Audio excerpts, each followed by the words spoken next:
Prenons notre texte Jean 20. Jean 20, 16 à 17. Jean chapitre 20, versets 16 à 17.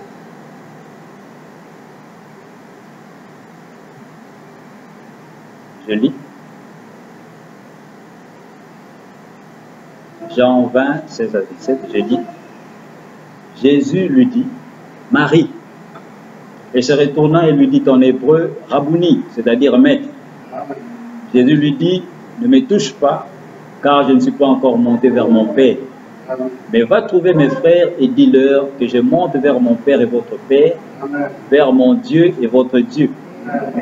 Prenons Apocalypse 3, 11 à 13. Apocalypse 3, versets 11 à 13.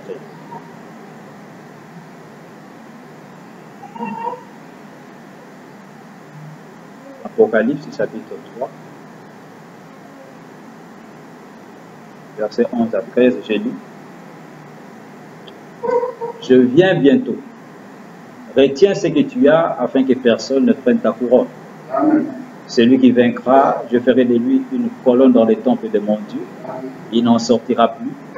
J'écrirai sur lui le nom de mon Dieu et le nom de la ville de mon Dieu, de la nouvelle Jérusalem qui descend du ciel d'auprès de mon Dieu et mon nom nouveau.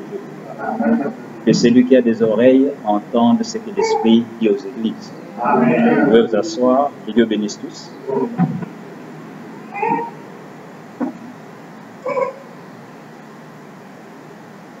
Vous êtes les bienvenus ce matin.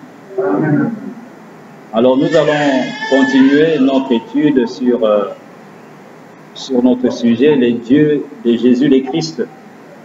Nous allons essayer d'avancer parce que réellement c'est un sujet très riche et très profond et nous demandons que Dieu puisse continuer à nous révéler sa parole afin que nous puissions être bien ancrés, bien enracinés dans la parole. Parce que la Bible déclare que c'est sur ce roc que je bâtirai mon église. Et frère Branham nous dit le rocher, c'est la révélation de la parole. Et l'église de Dieu vivant, l'église de Jésus-Christ est bâtie sur la révélation de la parole. Quand quelqu'un n'a pas la révélation correcte de la parole de Dieu, la Bible déclare quand la tempête viendra, cette maison qui n'a pas été bâtie sur du roc va s'écrouler. Et la maison, c'est chacun de nous. Paul nous dit, nous sommes les temples de Dieu. Alors nous allons continuer à étudier ces choses, bien-aimés. Les dieux de Jésus, les Christ. Nous avions vu la fois passée que Jésus-Christ lui-même en son jour, les paroles qu'il apportait aux disciples, la façon dont il parlait, il prêchait l'évangile et qu'il priait, nous montrait que Jésus parlait de ce Dieu-là qui était son Père. Et les disciples aussi comprenaient de la même manière. Parce que nous avions pris plusieurs écritures où nous avions pu voir que les disciples réellement croyaient que Jésus avait un Père. Et ils croyaient qu'il y avait Dieu et qu'il y avait Jésus-Christ qui était le oint de Dieu. Nous avons pris Romains chapitre 15, versets 5 à 6. Nous avons pris 2 Corinthiens 1, où Paul dit, béni soit Dieu, le Père de notre Seigneur Jésus-Christ, le Père des miséricordes et le Dieu de toute consolation. C'est-à-dire, les apôtres appelaient Dieu le Père de Jésus-Christ. Et Jésus lui-même, dans ces écritures que nous venons de lire, il dit, quand Marie est allée à la tombe le jour de la résurrection, et qu'elle a vu Jésus, Jésus lui dit, ne me touche pas parce que je ne suis pas encore monté vers mon Père et votre Père, vers mon Dieu et votre Dieu. Donc Jésus a un Dieu. Amen. C'est ça le problème. Jésus a un Dieu. Et dans le livre d'Apocalypse, il dit, celui qui va vaincre, je lui donnerai le nom de mon Dieu, de la ville de mon Dieu, de la nouvelle Jérusalem qui descend du ciel d'auprès de mon Dieu et mon nom. Donc personne ne peut nier aujourd'hui que dans la Bible, on parle du Dieu de Jésus le Christ. Le Christ veut dire le oint, celui qui est oint. Et comme nous l'avions dit la fois passée, tous les chrétiens savent que Jésus est Dieu. Alors ça va sembler un peu bizarre quand nous disons les dieux de Jésus-Christ.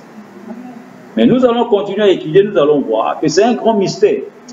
Parce que Frère Branham nous dit les mystères de Dieu ont été cachés dans la Bible, mais c'est au temps de la fin que ces mystères devaient nous être révélés. Donc Dieu lui-même est un mystère. Et c'est celui-là lui-même qui s'est caché tout au long des âges. Mais c'est au temps de la fin que ce Dieu-là se révèle à nous. C'est pourquoi Frère Branham a prêché les dieux tout-puissants révélés au devant d'eux. Il a prêché Dieu dévoilé. Les dieux tout-puissants dévoilés au devant d'eux. Pourquoi? Parce que le prophète en ce temps de la fin vient nous dévoiler ces dieux-là. Amen. Alors nous avons pu voir, prendre des écritures, parce que le prophète ne peut pas contredire la Bible. Et Frère Branham nous dit, oui, réellement, Jésus avait un père. Et il dit, qui est ce père-là? Il dit, c'est Dieu. Parce que dans Matthieu, la Bible déclare que c'est par la vertu du Saint-Esprit que Jésus a été conçu, que l'enfant a été conçu dans le sein de Marie. Et le Saint-Esprit, c'est Dieu le Père. Amen. Et Frère Branham dit, Jésus ne pouvait pas être son propre père. Il avait un père. Amen. Et c'est ce père-là, c'est ce Dieu-là que nous voulons comprendre, que nous voulons étudier et savoir qui est-il réellement. Parce que les promesses du temps de la fin nous montrent que ce Dieu-là doit se révéler au temps de la fin. Amen. Alors Frère Branham confirme la Bible. Il dit, Dieu ne pouvait pas être son propre père. Et il pose la question, alors il dit, mais qui est le père de Jésus? Il dit, c'est Dieu. Mais qui est ce Dieu-là? Ainsi au commencement, quand Frère Branham lit la Bible dans Genèse 1:1, où Moïse a écrit, au commencement, Dieu créa les cieux et la terre. Frère Branham dit, cela veut dire, au commencement, Elohim créa les cieux et la terre. Il dit, le Dieu dont Moïse parle, là, c'est Elohim. Et il dit, Elohim, c'est le grand Dieu qui n'a point de commencement. C'est l'éternel Dieu. Lui ne commence pas. Il n'a ni commencement de jour, ni fin de nuit. Il dit, c'est celui-là qui est le créateur. C'est là que Frère Branham, pour nous expliquer ce Dieu-là, il va au commencement, il nous montre, il dit, regardez au commencement, avant même le commencement, il n'y avait rien. Il n'y avait que le grand espace qui couvrait toutes choses, mais il dit, dans tout ça, il y avait un esprit. Le grand esprit Jéhovah, qui remplissait tout l'univers, il dit, c'est ça Dieu. Amen. Mais il dit, mais Dieu avait un plan. Il voulait accomplir certaines choses, mais il ne pouvait pas le faire en étant dans cet esprit-là, dans cette forme-là. Alors Dieu, premièrement, Frère Branham dit, il a voulu être un créateur. Et pour créer, Dieu ne pouvait pas faire cela en étant dans cette forme-là invisible, esprit qui n'a pas de forme, qui n'a rien. Alors Frère Branham dit, qu'est-ce que Dieu a fait? Il dit, Dieu, quelque chose est sorti de lui. Qu'est-ce qui était sorti de lui? Il dit, c'est la colonne de feu. Une lumière.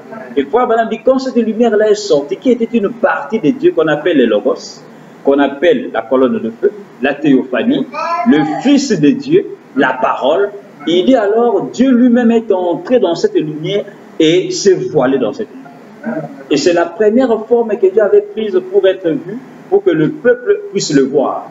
C'est ça le commencement. C'est ça Elohim.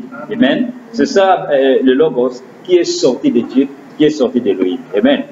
Et alors Frère Branham dit, c'est dans cette forme-là qu'on appelle la colonne de feu, qu'on appelle le Logos. C'est dans cette forme-là que Dieu s'est mis à créer le monde. C'est là qu'il a dit que la lumière soit et la lumière fut. Amen. Et c'est ça le Saint-Esprit.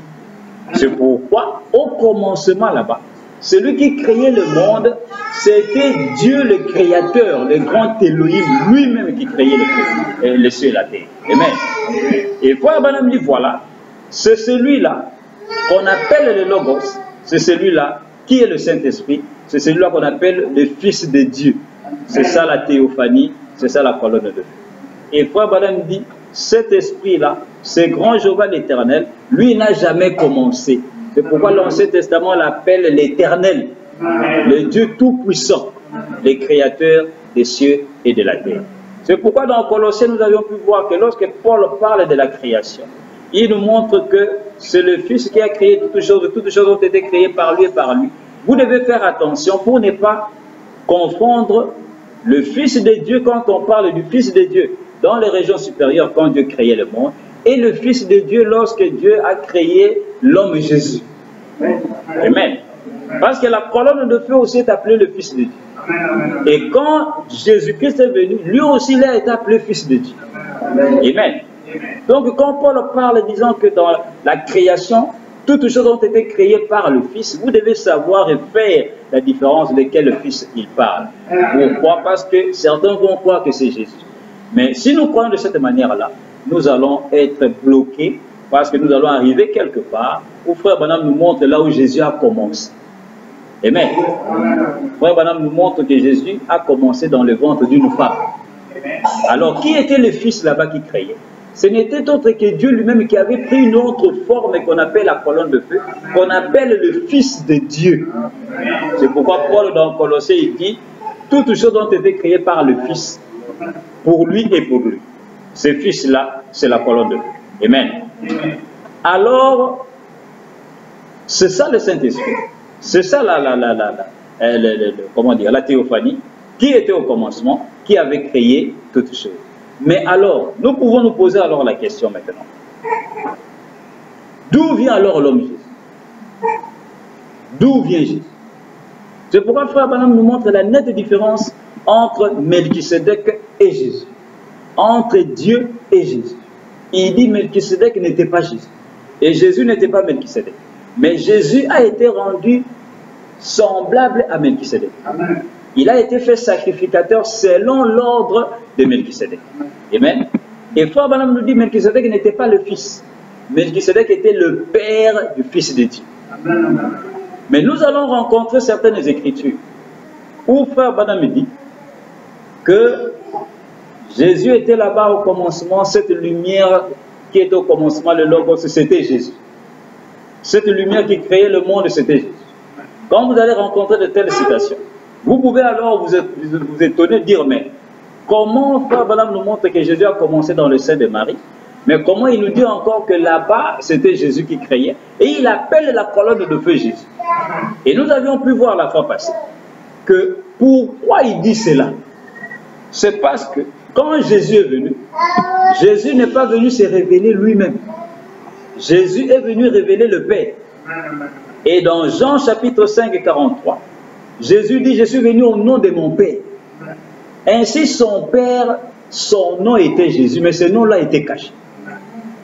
Mais maintenant, quand Jésus est venu, lui le Fils, et que Dieu est venu en lui, alors Dieu a donné à son Fils le nom Jésus. Et le Père s'est révélé au travers du Fils par le nom du Fils Jésus. Et Frère Branham nous dit, le Fils a pris le nom du Père et le Père a pris le nom du Fils. Parce que les deux sont devenus un. Maintenant, quand Frère Branham dit, le Logos, la colonne de feu qui marchait avec Israël, c'était Jésus-Christ. Faites attention, ne confondez pas. Pourquoi? Parce que maintenant que le nom du Père est révélé, alors quand il retourne dans l'histoire pour parler du Père, il parle de lui sous le nom de Jésus. Amen. Vous comprenez cela bien? Amen. Il parle du Père au passé sous le nom de Jésus. Amen. Et à ce moment-là, il ne parle pas de l'homme de Galilée. C'est pourquoi le message ne se contredit pas. Si vous n'allez pas comprendre cela très bien, vous allez vous embrouiller. Vous allez prendre l'homme de Galilée et le mettre là-bas dans l'Ancien Testament. Mais vous allez vous arrêter quelque part parce que vous allez trouver des citations. Frère Branham dit, dans l'Ancien Testament, Abraham n'a jamais vu Jésus. Vous voyez maintenant? Donc quand il parle de la colonne de feu, l'appelant Jésus-Christ, il parle de Dieu le Père. Amen. Et maintenant son nom a été révélé dans le Fils. Et il s'appelle Jésus-Christ. Amen. C'est pourquoi Frère Branham déclare, il dit, quand j'adore Jésus, je n'adore pas un juif, j'adore Dieu en adorant Jésus. Amen. Il dit, je n'adore pas un juif, je n'adore pas, non, non, j'adore Dieu.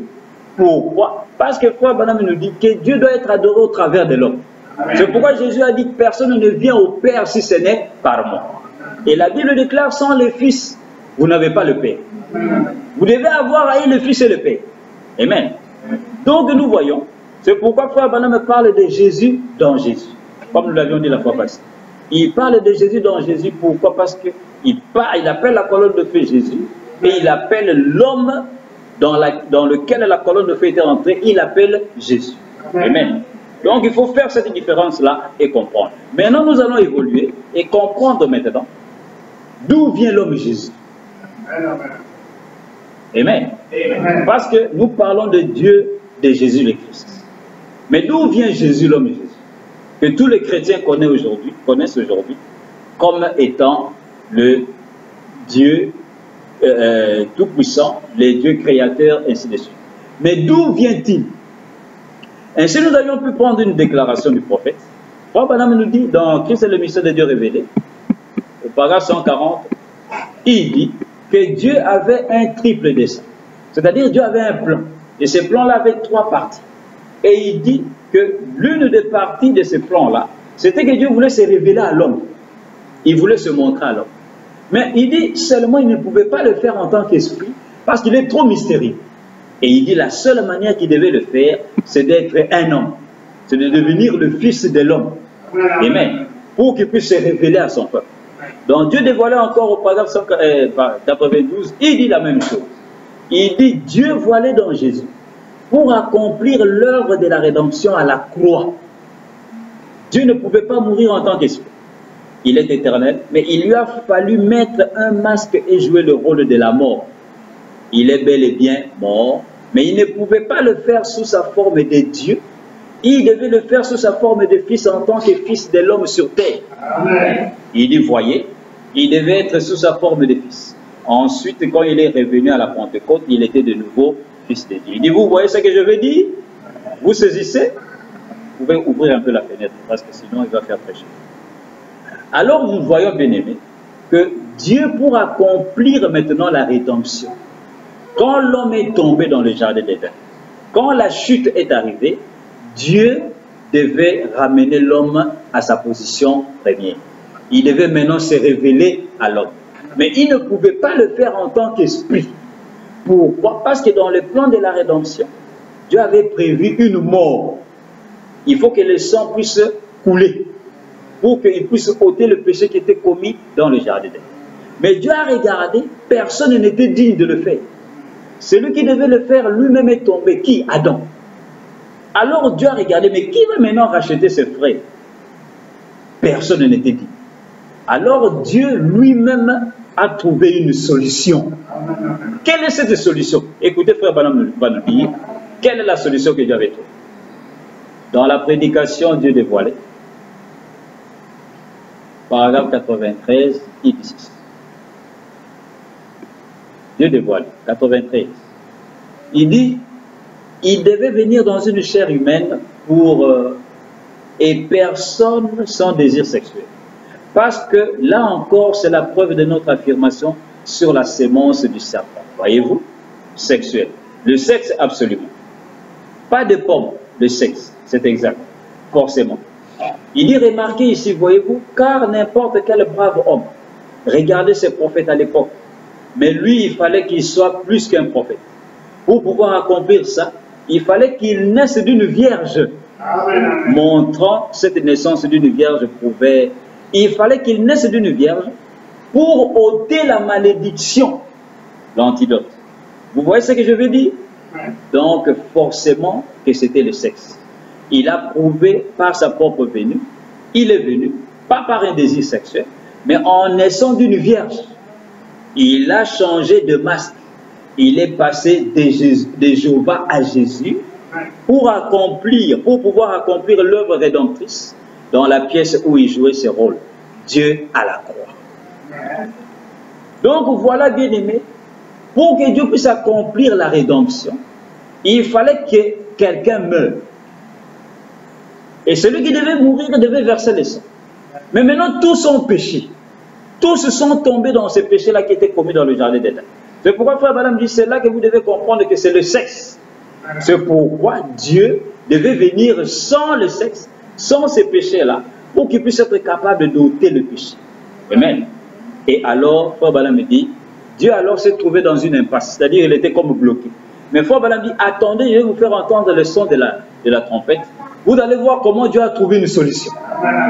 Et il dit c'est quoi? Il dit c'est par la naissance virginale. Écoutez encore dans la brèche au paragraphe 128, 129, il dit 128 et 130, il dit il dit, et Dieu exigeait un parent rédempteur. Et il fallait qu'il soit un être humain. Il dit, oh là là, que faire alors? la loi exigeait un parent rédempteur. Or, il ne pouvait pas prendre un homme. Il lui fallait un homme. Parce que nous n'avons aucun lien de parenté avec les anges. Nous sommes parents entre nous. L'ange n'est jamais tombé. C'est un être d'une espèce différente. Il a un corps différent. Il n'a jamais péché ni rien, il est différent. Mais la loi exigeait un parent rédempteur. Et tous les hommes de la terre étaient nés par le sexe. Maintenant, vous devez bien le voir que c'est de là que c'est venu. C'est là que le péché a commencé. Alors, vous voyez ce qu'il en est là. C'est là qu'elle entre en ligne votre sémence du serpent. Voyez. Il dit maintenant, remarquez, exiger un parent rédempteur. Et le rédempteur, le parent rédempteur devait naître de la race humaine. Nous voilà donc dans une impasse. Mais je vais vous faire entendre le son de la trompette. La naissance virginale a fourni le produit. Amen. La naissance virginale a fourni notre parent rédempteur, nul autre que le Dieu Tout-Puissant, devenu Emmanuel, l'un d'entre nous, Emmanuel, le parent rédempteur, était trouvé. Il dit, vous voyez de quelle façon Dieu fixe l'exigence. Et il n'y a rien que nous puissions faire. Mais voilà la grâce qui intervient, qui éclipse la loi et qui fournit le produit. Frère Branham dit Amen. Frère Branham tape une fois dans ses mains. Donc nous voilà bien aimés, que pour accomplir le plan de la rédemption, Dieu a trouvé un moyen. Et ce moyen-là, c'était quoi? C'est par la naissance virginale, Dieu a trouvé une solution. Quelqu'un est né sans un rapport entre un homme et une femme. Pour qu'au travers de cet homme-là, Dieu puisse ôter le péché qui était commis dans le jardin. Et comment alors cet homme qui était Jésus est venu? Par la naissance virginale. Écoutez le prophète va nous dire. Dans la prédication, la loi qui possède une honte. Prêché le 21 juin 56. Paragraphe 45, il dit ceci. La loi qui possède une honte. 21 juin 56, il dit ceci. Paragraphe 45. Il dit, mais ici, une fois que celui qui rend le culte est purifié de ses péchés, la vie même qui était dans ce corps-là revient et baptise cet individu du Saint-Esprit. Et maintenant, cet agneau-ci n'était pas né par un désir sexuel. L'origine de cette cellule de sang, c'était que le Dieu Tout-Puissant l'avait créé dans le sein de Marie. Aucun homme n'avait rien à voir avec cela. Et cette seule cellule de sang dans laquelle Dieu lui-même était descendu et est entré, s'est développée jusqu'à former un corps appelé Christ. Et il est venu dans la plénitude de l'Esprit et a vécu dedans. Vous voyez bien aimé, pour que Dieu puisse accomplir la rédemption, Dieu a créé un homme dans le sein de Marie. Et cet homme-là, c'était Jésus-Christ. Il dit, il est venu sans l'intervention d'un homme et une femme. Pourquoi? Parce que s'il était venu de cette manière-là, lui-même serait un pécheur. Et il ne serait pas capable d'ôter le péché. Écoutons encore dans la prédication, Jésus-Christ est le même hier, aujourd'hui et pour toujours. Prêché le 10 mai 52 au soir. Paragraphe 17, il dit ceci. Il dit, le germe de vie vient à l'enfant à partir du sexe mâle. Nous savons cela, n'est-ce pas? C'est comme une poule qui peut couver sur un œuf. Mais si elle n'a pas été avec l'oiseau mâle, cela ne sera pas fertile. Vous voyez? Ça ne va pas éclore. Le germe de vie vient du mâle. Ainsi, le germe de vie, dans ce cas, vient de Jéhovah, Dieu le Père de Jésus-Christ, le grand créateur. Croyez-vous cela?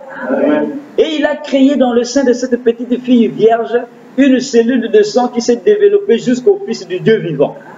Il n'était pas un juif ni un gentil, il était Dieu. Voyez? Ah. Voilà ce que le prophète de Dieu nous dit bien. Il nous montre que Dieu a créé un homme dans le sein d'une vierge appelée Marie. Et c'est cet homme-là qu'on appelle Jésus-Christ. Amen. Et Frère Branham va encore plus loin. Il dit que l'être entier de Jésus a été créé dans le sein de Marie. Écoutez, il nous dit cela dans un super signe. Prêché le 24 juin 62, au paragraphe 48. Après, John ici ne peut pas trop crier. Amen. Mais quand l'Esprit viendra, ça va nous emporter. Amen. Écoutez, il dit ceci au paragraphe 48, super signe, 24 juin 62, il dit ceci. Il dit maintenant, cette super sémence est venue. Certains ont dit, eh bien, attendez donc une minute. Le germe, bien sûr, vient du sexe mâle. Cela fut créé par Dieu. Mais l'ovule dans la femme était son corps. Est-ce le cas? C'est ce que vous pensez qu'il s'agissait de celui de la femme. Si c'était le cas, considérez ce que vous faites faire à Jéhovah. Cet ovule ne peut pas se retrouver là sans une sensation. Il devait se passer quelque chose. Et voyez où vous placez Jéhovah. Vous le mêlez au sexe. Il dit, Dieu a créé l'être entier de Christ dans le sein de Marie. Et elle n'était qu'une femme, une incubatrice qui a porté ses fils. Il n'avait rien d'elle. Bon, elle n'est qu'une femme que Dieu a utilisée.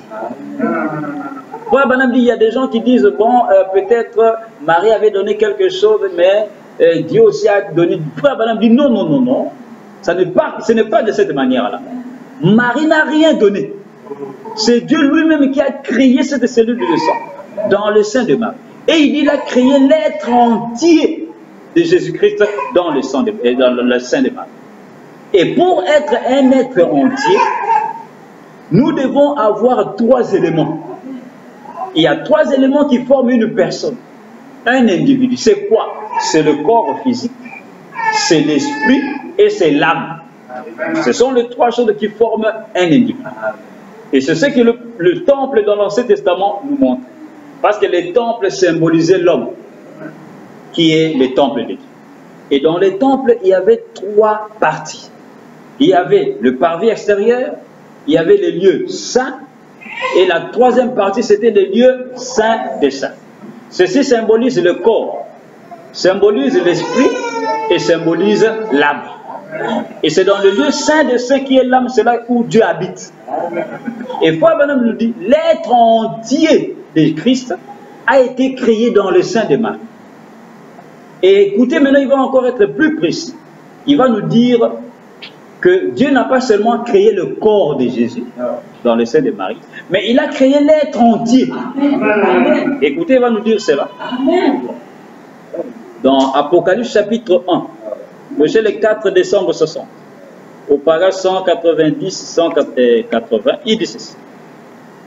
Il dit, Dieu au commencement était le grand Jéhovah qui se tenait dans une colonne de feu au-dessus d'Israël et qui les conduisait.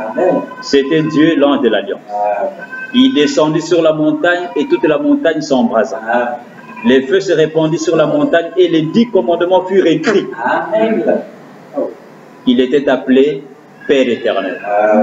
Par ses enfants, sa race choisit les Juifs.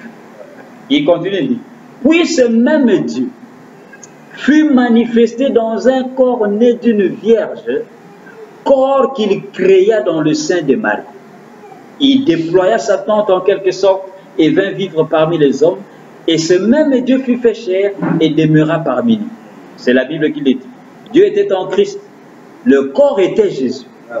En Jésus habitait corporellement la plénitude de la divinité.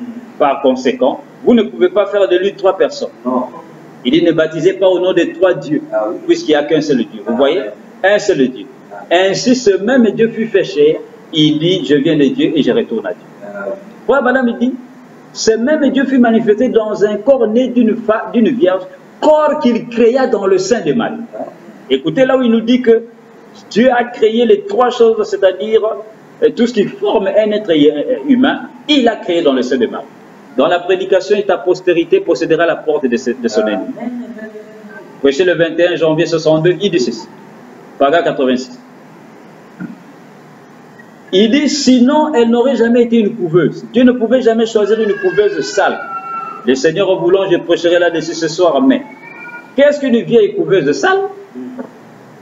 Il continue de dire, pour amener son fils sur la terre, il a choisi une vierge qui ne connaissait pas d'homme. Il n'y a pas eu de décharge de l'ovule ni rien d'autre quand le Saint-Esprit l'avait couverte de son nom. En effet, Dieu, à sa manière immaculée, infinie, a créé en elle l'âme, le corps et l'esprit de Jésus-Christ. Amen. Il dit Dieu a créé en elle, c'est-à-dire dans Marie, l'âme, le corps et l'esprit. Donc les trois choses qui forment un individu, tous ces trois éléments ont été créés dans le sein de Marie. C'est pourquoi Frère Branham nous dit, où est-ce que Jésus a commencé? Le commencement de Jésus, c'est dans le sein de Marie. Écoutez, il va nous dire cela dans le trône, prêché le 8 janvier 61, Apôtre chapitre 4, troisième partie. Le trône, paragraphe 128, il dit ceci. Il dit, vous rappelez-vous qu'il y a quelques dimanches, nous avons vu cela, le gros diamant. Mais il est coupé de plusieurs différentes façons pour qu'il reflète le feu et les lumières qui émanent de lui. C'est ainsi que Jésus-Christ est le commencement de la création de Dieu. Apocalypse 1. Est-ce vrai? Amen. Quand Dieu a-t-il donc été créé? Il est le commencement de la création de Dieu. Et Dieu est éternel. Est-ce vrai? Il dit, mais lorsque Dieu a été créé, il dit, lorsqu'un petit enfant a été conçu dans le sein d'une mère, une vierge, et que celle-ci a commencé à développer ses cellules en elle pour mettre au monde ce petit enfant, c'était là le commencement de la création de Dieu. Car Dieu a été fait chair et a habité parmi nous, et il est devenu Emmanuel, Dieu avec nous, le commencement de la création de Dieu. Quand on dit, bien aimé, le commencement de la création de Dieu, que Jésus-Christ est le commencement de la création de Dieu, Frère Branham nous montre, il dit, c'est lorsque Dieu a créé Jésus dans le sein de Marie. C'est ça le commencement de la création de Dieu, qui était Jésus. Amen. Et il nous pose la question, il dit, où est-ce que Jésus a-t-il commencé? Écoutez, il va nous répondre. Dans la demeure future de l'épouse céleste et de l'épouse terrestre. Paragraphe 315, il dit ceci. Il dit, pensez-y. Le Saint-Esprit qui descend sur terre, Jésus, et ce sang sacré.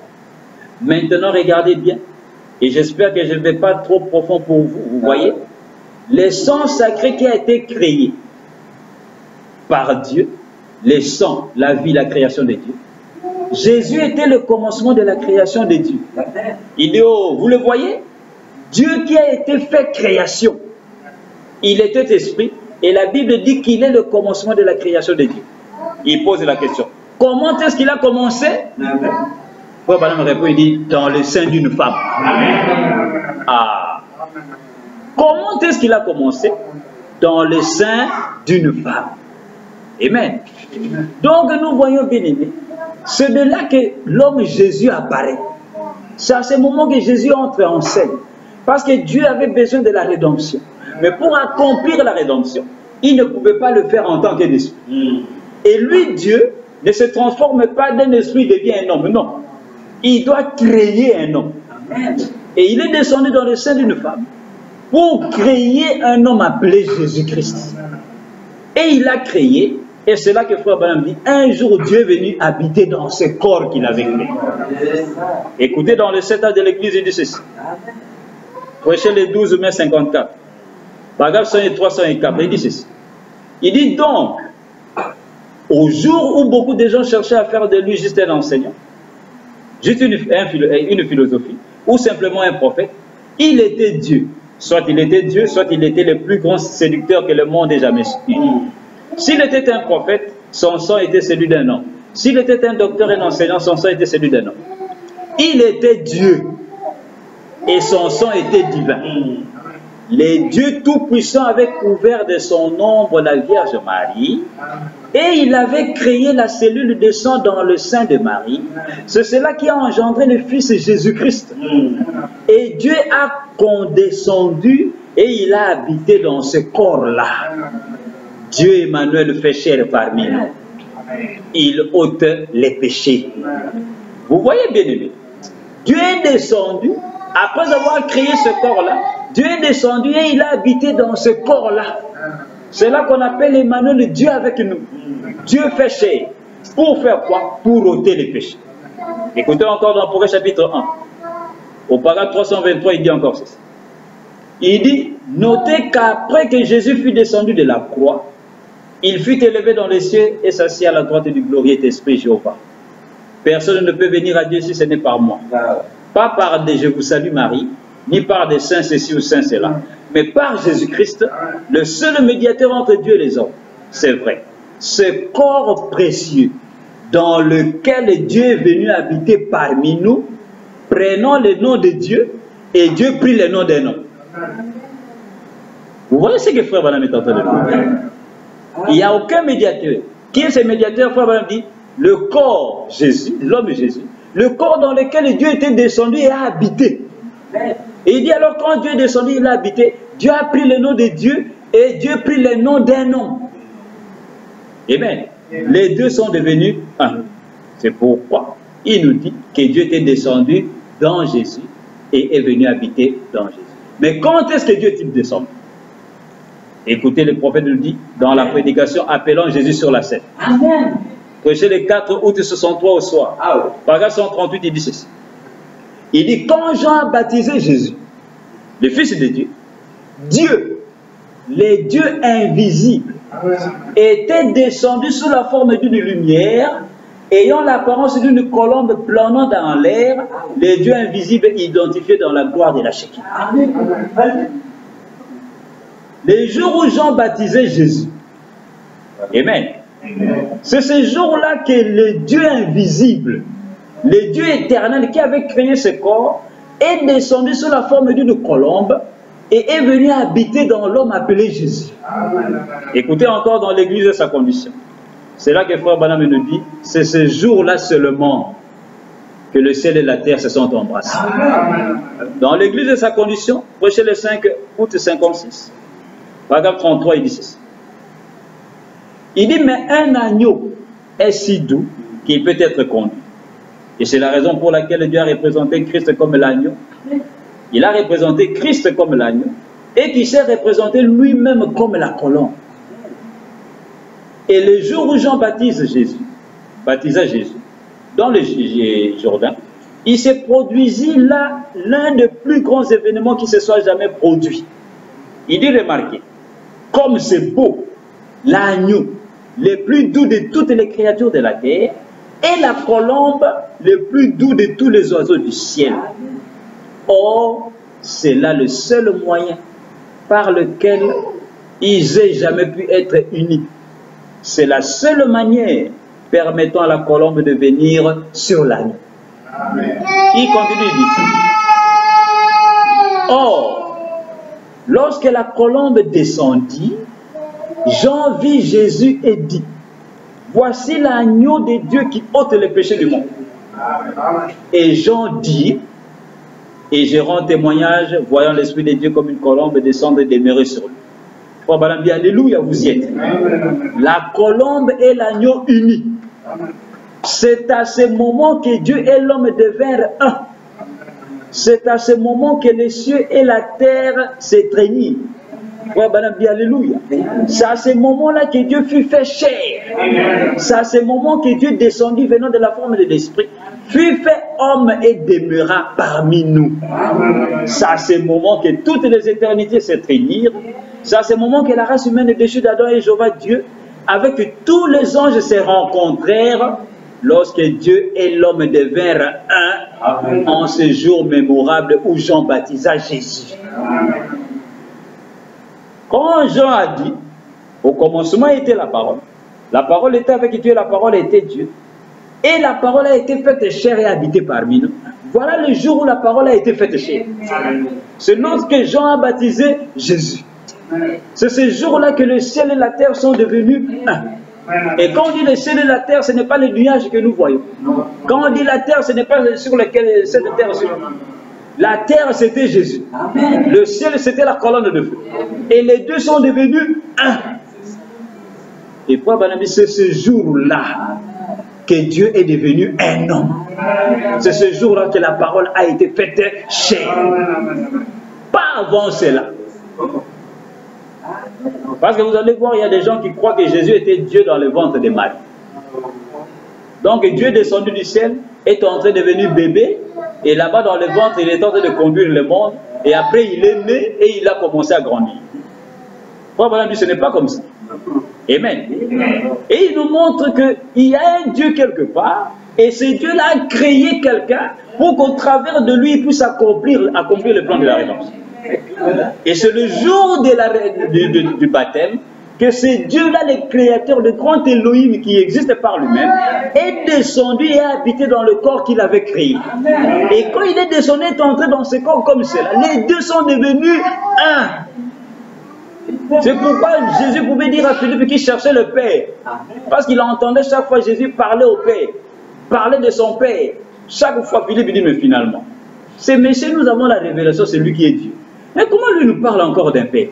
Alors Philippe un jour lui dit, tu nous parles toujours du Père du Père. Mais montre-nous le Père, cela nous suffit. Jésus le regarde et dit, mais Philippe, pendant tout ce temps que je suis avec vous, tu ne m'as jamais connu. Celui qui m'a vu a vu le Père. Amen.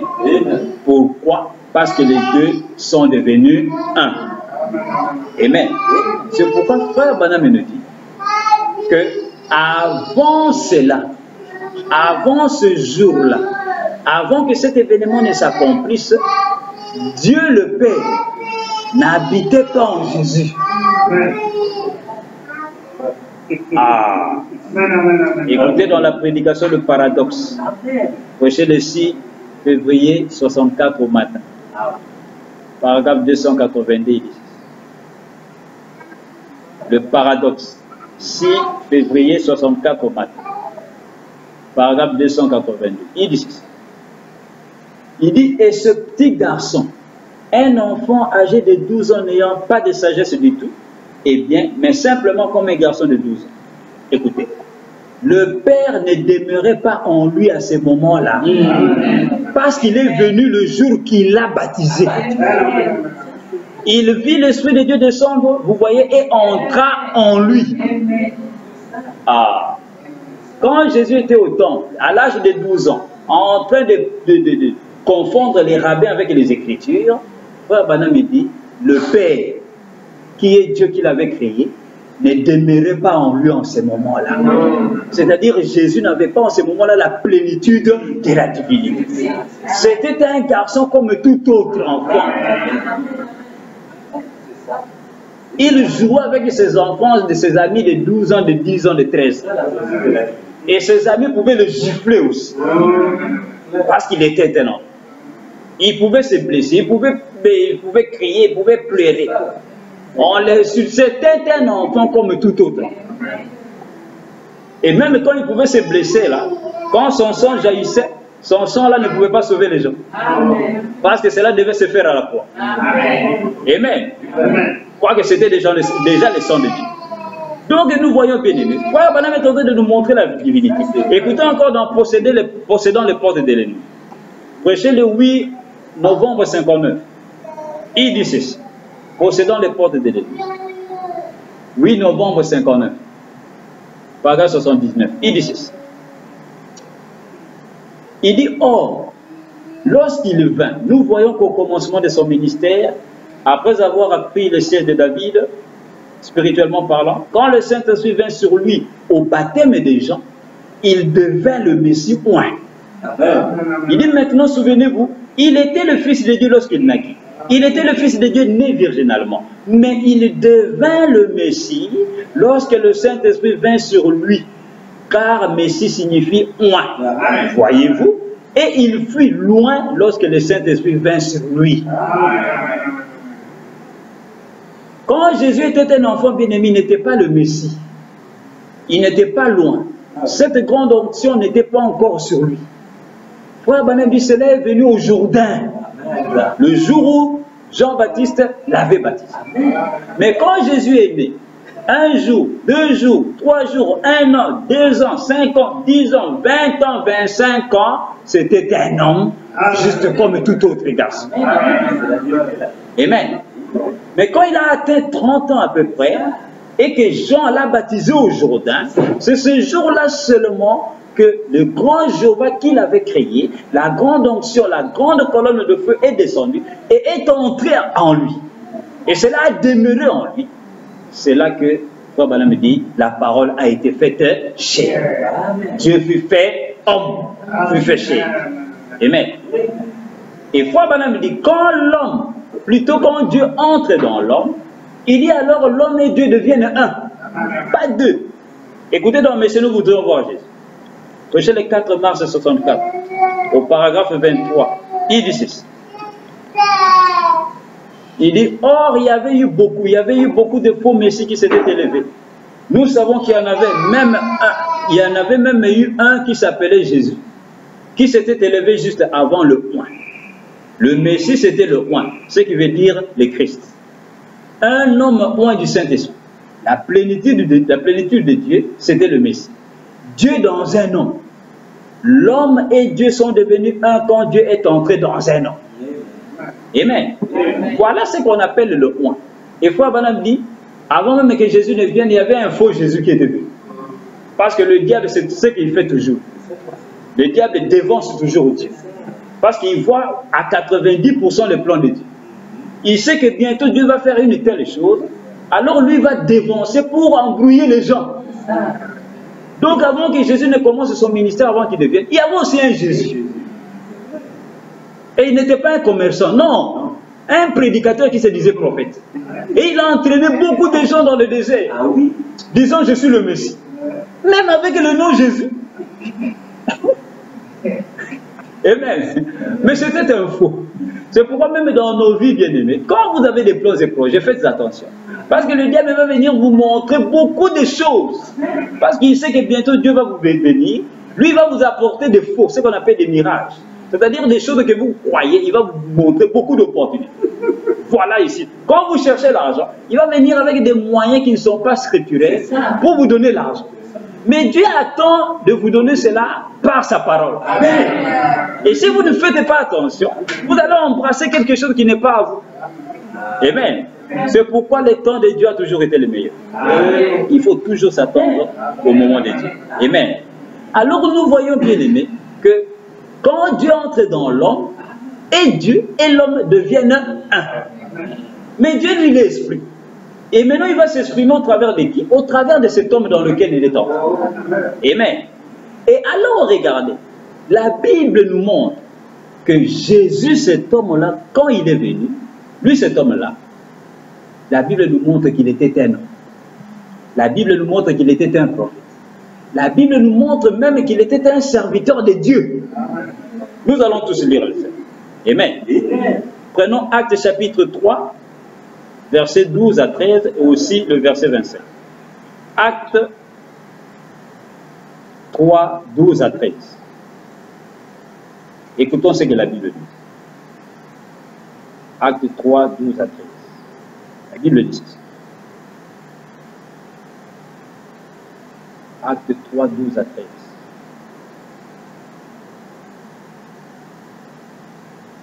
Est-ce que vous êtes là? La Bible dit ceci. Pierre, voyant cela, dit au peuple, hommes israélites, pourquoi vous étonnez-vous de cela? Pourquoi avez-vous les regards fixés sur nous comme si c'était par notre propre puissance ou par notre piété que nous avions fait marcher cet homme? Au verset 13, il dit, les dieux d'Abraham, d'Isaac et de Jacob, les dieux de nos pères, a glorifié son serviteur Jésus, que vous avez livré et renié devant Pilate, qui était d'avis qu'on le relâche. C'est Pierre qui parle. Pierre qui avait les clés du royaume. Jésus lui-même n'avait pas les clés du royaume, parce qu'il les avait données à Pierre. Grâce à la révélation que Pierre avait eue de qui était le Fils de l'homme. Il dit, parce que tu as dit cela, alors je te donnerai les clés du royaume. Tout ce que tu vas lier sur la terre sera lié au ciel. Tout ce que tu délieras sur la terre sera délié au ciel. Et ici, Pierre, il dit que le Dieu d'Abraham, d'Isaac et de Jacob, les dieux de nos pères, a glorifié son serviteur Jésus. Amen. Donc les disciples comprenaient que Jésus était le serviteur de Dieu. Amen. Prenons encore le verset 25, toujours au chapitre 3, verset 25 à 27. Ou même à 28. Écoutez ce que la Bible dit. Toujours Actes chapitre 3, 25 à 28. Il dit ceci. Actes chapitre 3, 25 à 28. Il dit, vous êtes les fils des prophètes et de l'alliance que Dieu a traitée avec nos pères, en disant à Abraham, toutes les familles de la terre seront bénies en ta prospérité. Les rois de la terre se sont soulevés, et les princes se sont ligués contre le Seigneur et contre son oint. Ah, vous voyez, hein? Contre le Seigneur et son oint. Qui est le oint du Seigneur? C'est Jésus, le Messie. Il continue au verset 27, il dit, en effet, contre ton saint serviteur Jésus, que tu as oint, Hérode et Ponce Pilate se sont ligués dans cette ville avec les nations et avec le peuple d'Israël pour faire tout ce que ta main et ton conseil avaient arrêté d'avance. Et maintenant, Seigneur, vois leurs menaces et donne à tes serviteurs d'annoncer ta parole avec une pleine assurance en étendant ta main pour qu'ils se fassent des guérisons, des miracles et des prodiges par les noms de ton saint serviteur Jésus. Amen. Voilà la prière des apôtres. Donc les apôtres comprenaient que Jésus était bel et bien le serviteur de Dieu. Et regardez, ils sont en train de prier Dieu. Ils ont dit Dieu, maintenant étends ta main pour qu'il se fasse des guérisons, des miracles et des prodiges par les noms de ton serviteur Jésus. C'est ça les grands miracles bien-aimés de la divinité. Amen. Donc les disciples, quand il était là, quand ils voyaient cet homme Jésus, ils savaient qu'il était Dieu. Mais ils comprenaient qu'il y avait un Dieu au-dessus de Dieu. Et c'est ce Dieu-là qui était au-dessus de Jésus qu'eux, ils adoraient. Mais comment l'adorait-il? Il adorait au travers de Jésus. C'est pourquoi dans Persévérer, quand nous allons arriver au temps, à la fin, vous allez voir Frère Branham, il dit, au temps de la fin, Dieu doit venir adorer. Et être adoré au travers de l'homme. Donc Dieu lui-même doit adorer. C'est pourquoi Jésus priait. Il allait s'agenouiller, il disait, Père, Père. Amen. Écoutez encore dans Jean chapitre 13, verset 16. Prenons Jean 13, 16. Écoutez ce que Jésus avait dit ensemble. Jean 13, 16 et 16. Jésus dit, en vérité, je vous le dis, le serviteur n'est pas plus grand que son Seigneur, ni l'apôtre plus grand que celui qui l'a envoyé. Mais lui, Jésus était le serviteur. Il était le serviteur de Dieu. Et lui-même reconnaît, il dit, je vous dis en vérité, le serviteur n'est jamais plus grand que son Seigneur. Et quand vous prenez encore Jean chapitre 14, 28, Jésus a dit, il dit, vous avez entendu que je vous ai dit, je m'en vais et je reviens vers vous. Il dit, si vous m'aimiez, vous vous réjouiriez de ce que je vais au Père, car le Père est plus grand que moi. Amen. Ah. Donc Jésus reconnaissait que le Père était plus grand que lui et que lui, il était son serviteur. Et le prophète en ces temps de la fin, il vient confirmer la Bible. Frère Branham ne contredit jamais la Bible. Non. Écoutez ce qu'il va nous dire dans des images de Christ. Amen. Parce que vous allez voir les gens, Frère Branham me dit, hein, il y aura une route, il y aura un chemin, mais au milieu, il y aura une route sainte. C'est là que les rachetés vont marcher. Amen. Au milieu du chemin. Amen, amen. Amen. C'est-à-dire, ne soyez pas trop à l'extrême, ne soyez pas trop dehors, mais soyez au milieu de la parole. Amen. Parce qu'aujourd'hui, quand vous dites, non, Jésus était un serviteur, les fanatiques de Jésus vont croire que vous êtes en train de dénigrer Jésus. C'est comme si vous les rabaissez. Non, c'est pour comprendre la divinité. Amen.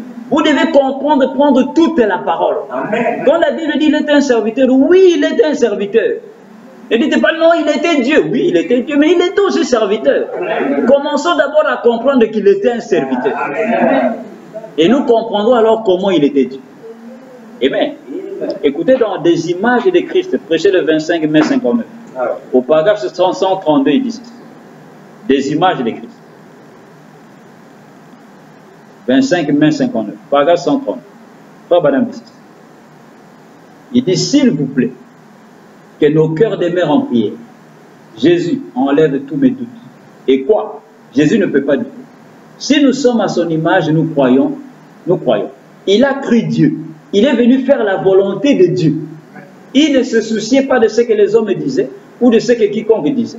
Écoutez, il est venu faire une chose, être un serviteur pour son Père. Amen. Et son Père habitait en lui. Il est venu faire une chose, être un serviteur pour son Père. Il dit, et son Père habitait en lui. Amen. Donc nous voyons, Jésus était un serviteur. Et la Bible ne s'arrête pas là. Et la Bible nous montre encore qui était Jésus. Écoutons dans Matthieu 21, 10. Nous allons voir encore un autre aspect ou une autre identité de Jésus. Pour que nous puissions bien comprendre pourquoi les disciples avaient la réaction qu'ils avaient. Matthieu 21, verset 10. La Bible dit ceci. C'est ce que dit la Bible. Matthieu 21, 10.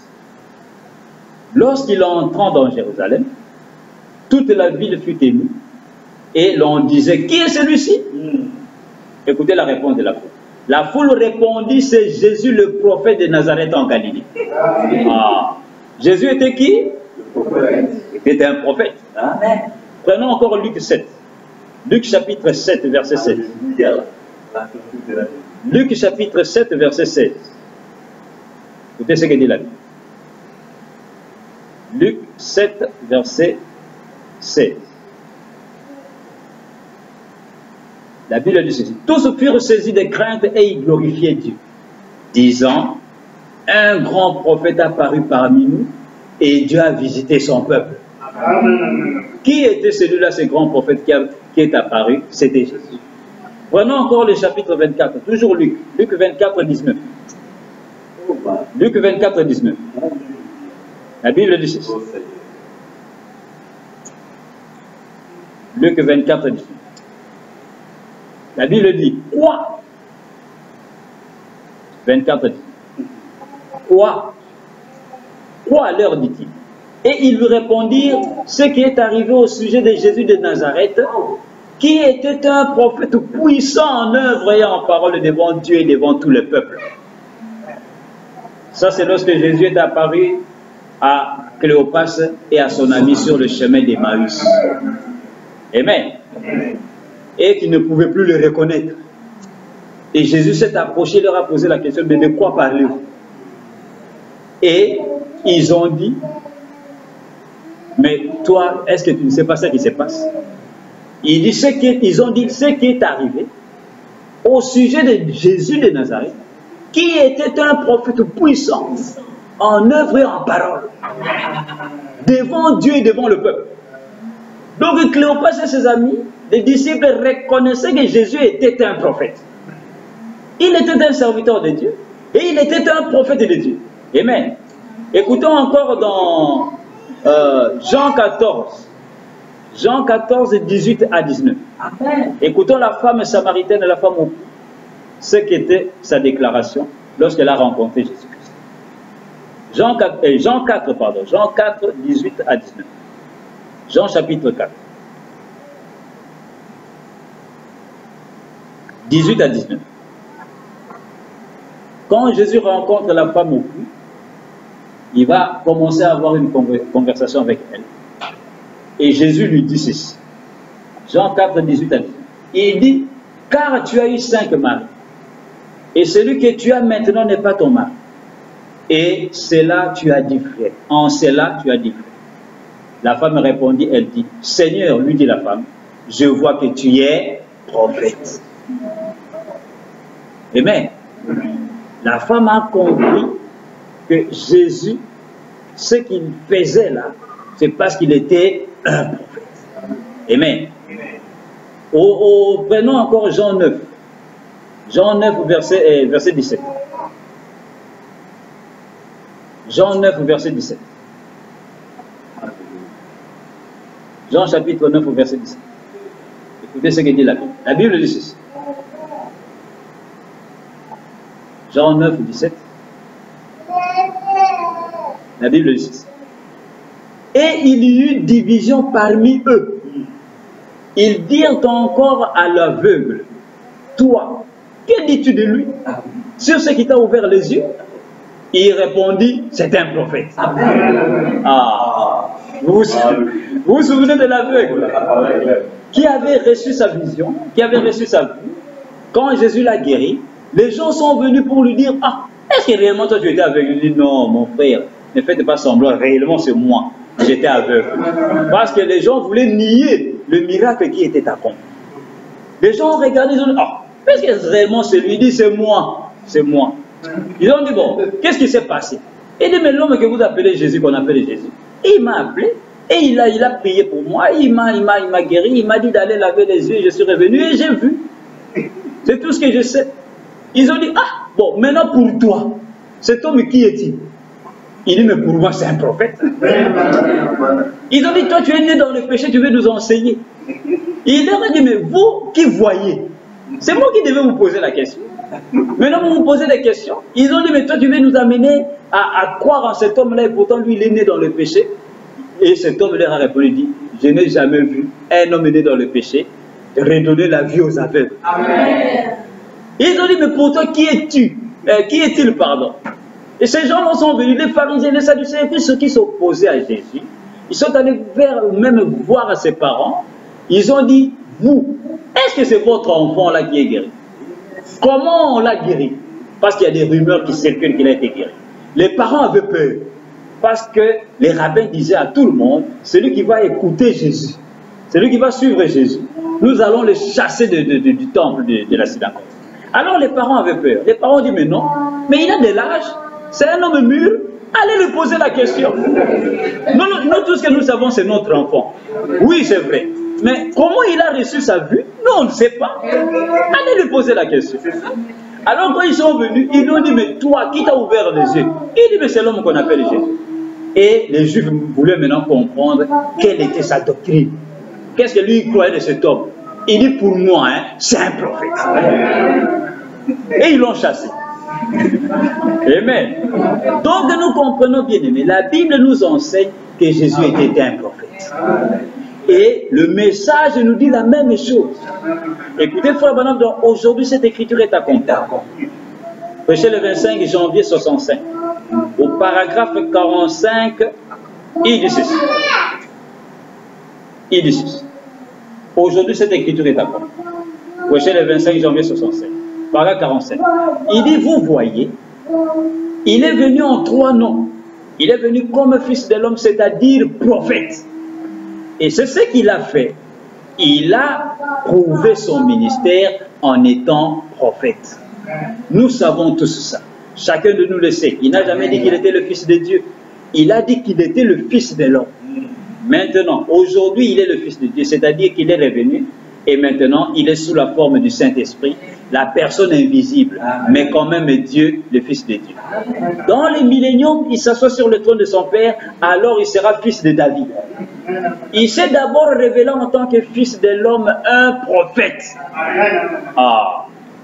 Quand Jésus est venu, quand il disait, qu'est-ce que les gens disent que je suis moi le fils de l'homme? Frère Branham dit, le fils de l'homme veut dire un prophète. Et la Bible nous enseigne que Jésus était un prophète. Il était un serviteur de Dieu et il était un prophète. Amen. Et Frère Branham aujourd'hui va encore plus loin. Il nous dit, Jésus était un homme. Écoutez ce qu'il va nous dire.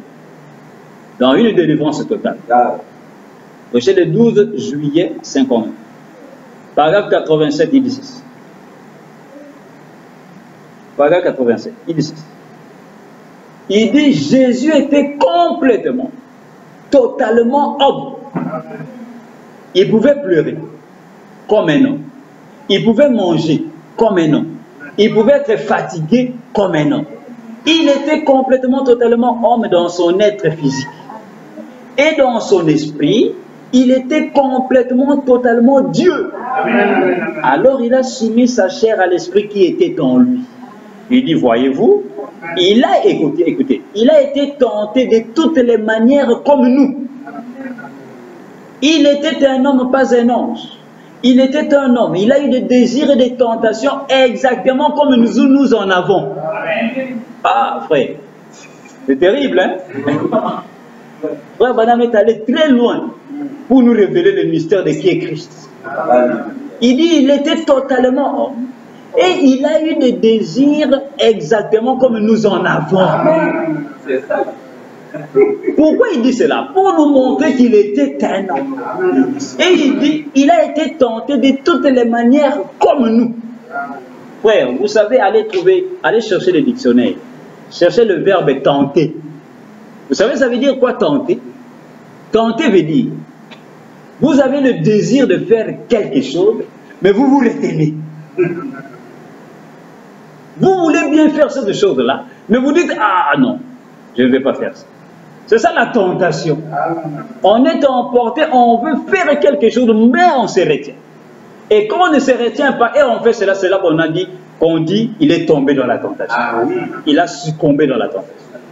Mais Jésus, lui, frère Branham dit, il était un homme, et il a été tenté en toutes choses comme nous. Alors, si vous voulez comprendre comment Jésus était tenté, regardez-vous à vous-même. Amen. Amen. Il continue, il dit, la Bible le dit, il était un homme, pas un ange, au-dessus de la tentation. Hébreu 1 dit qu'il a été, Hébreu 1,4 dit qu'il a été abaissé au-dessous des anges.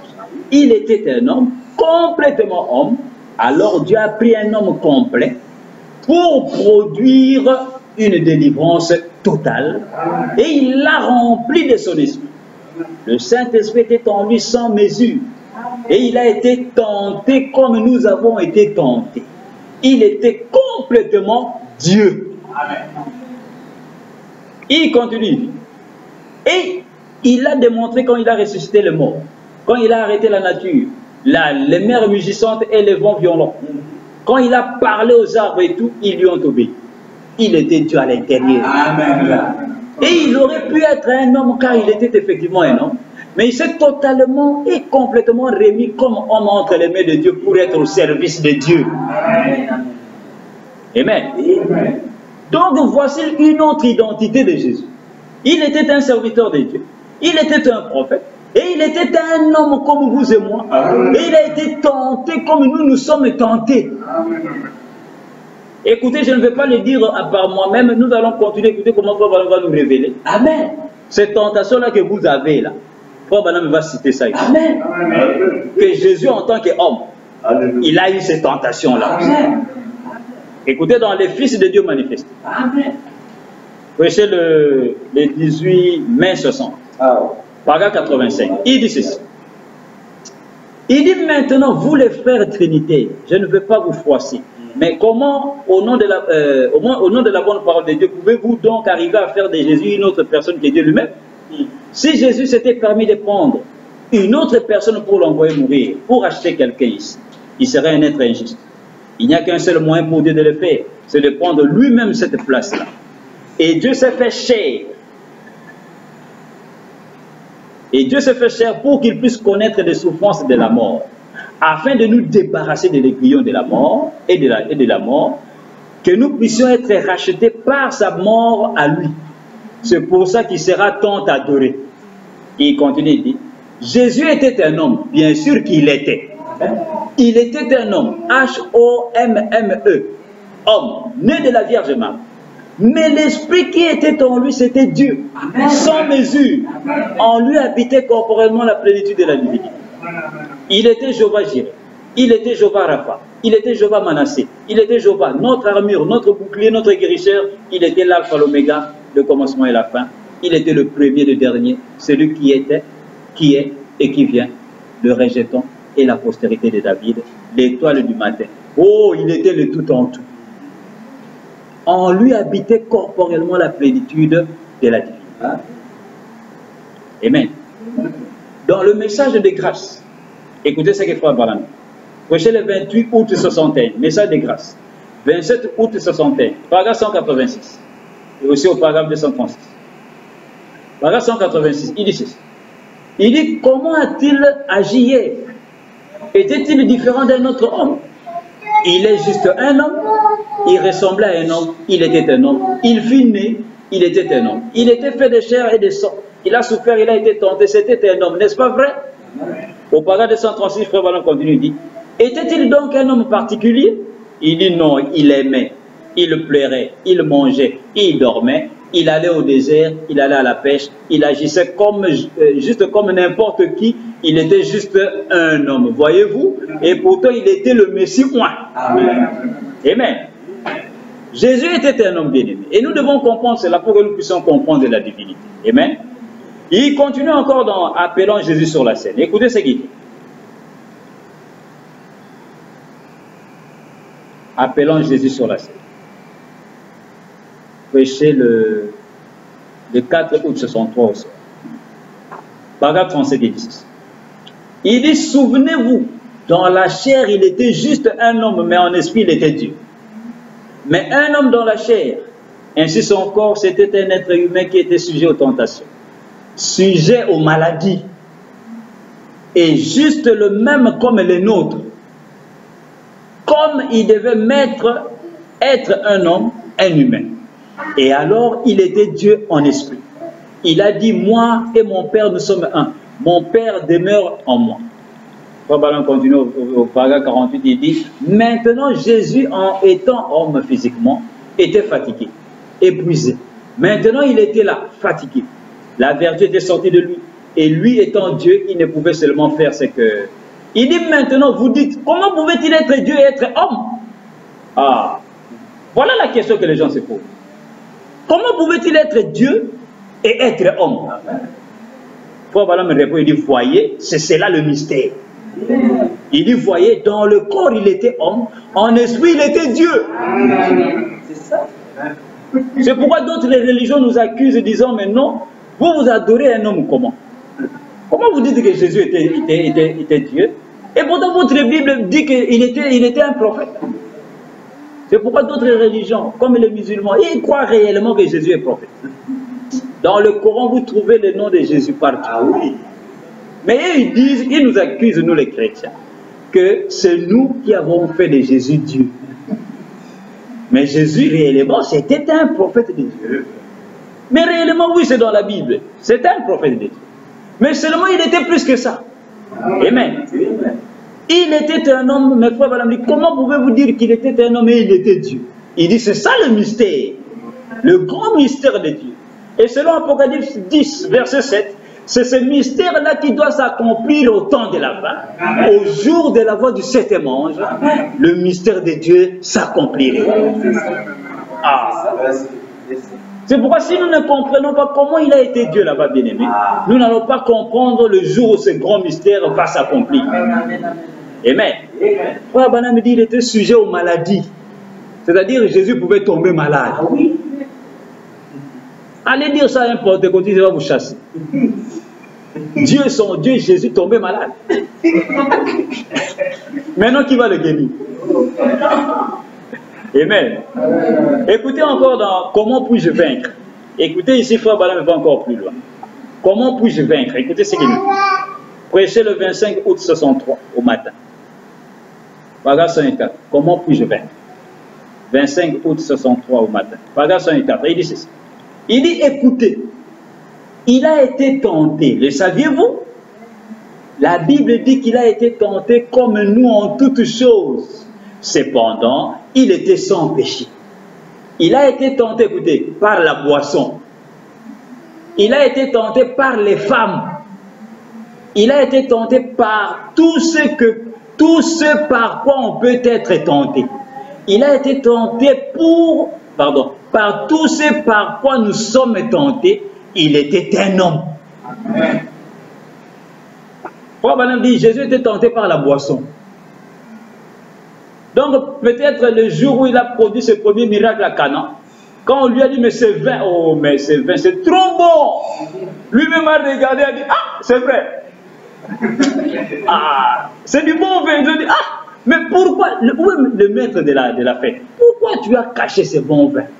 On sert d'abord le bon vin, et quand les gens seront complètement saouls, satisfaits, tu pourras faire sortir le mauvais. Mais toi, tu as gardé les bons, c'était où? Jésus a été tenté par la boisson. Il continue, il a été tenté par les femmes. Et nous allons aller plus loin, frère. Il pouvait se marier. Et il dit pourquoi? Il dit, mais il était un homme. Et ce que Frère Branham me dit, que Jésus a été tenté en toutes choses comme nous, ce n'est pas lui, c'est la Bible qui le dit. Nous allons lire cela dans Hébreu, c'est ce que Paul a dit.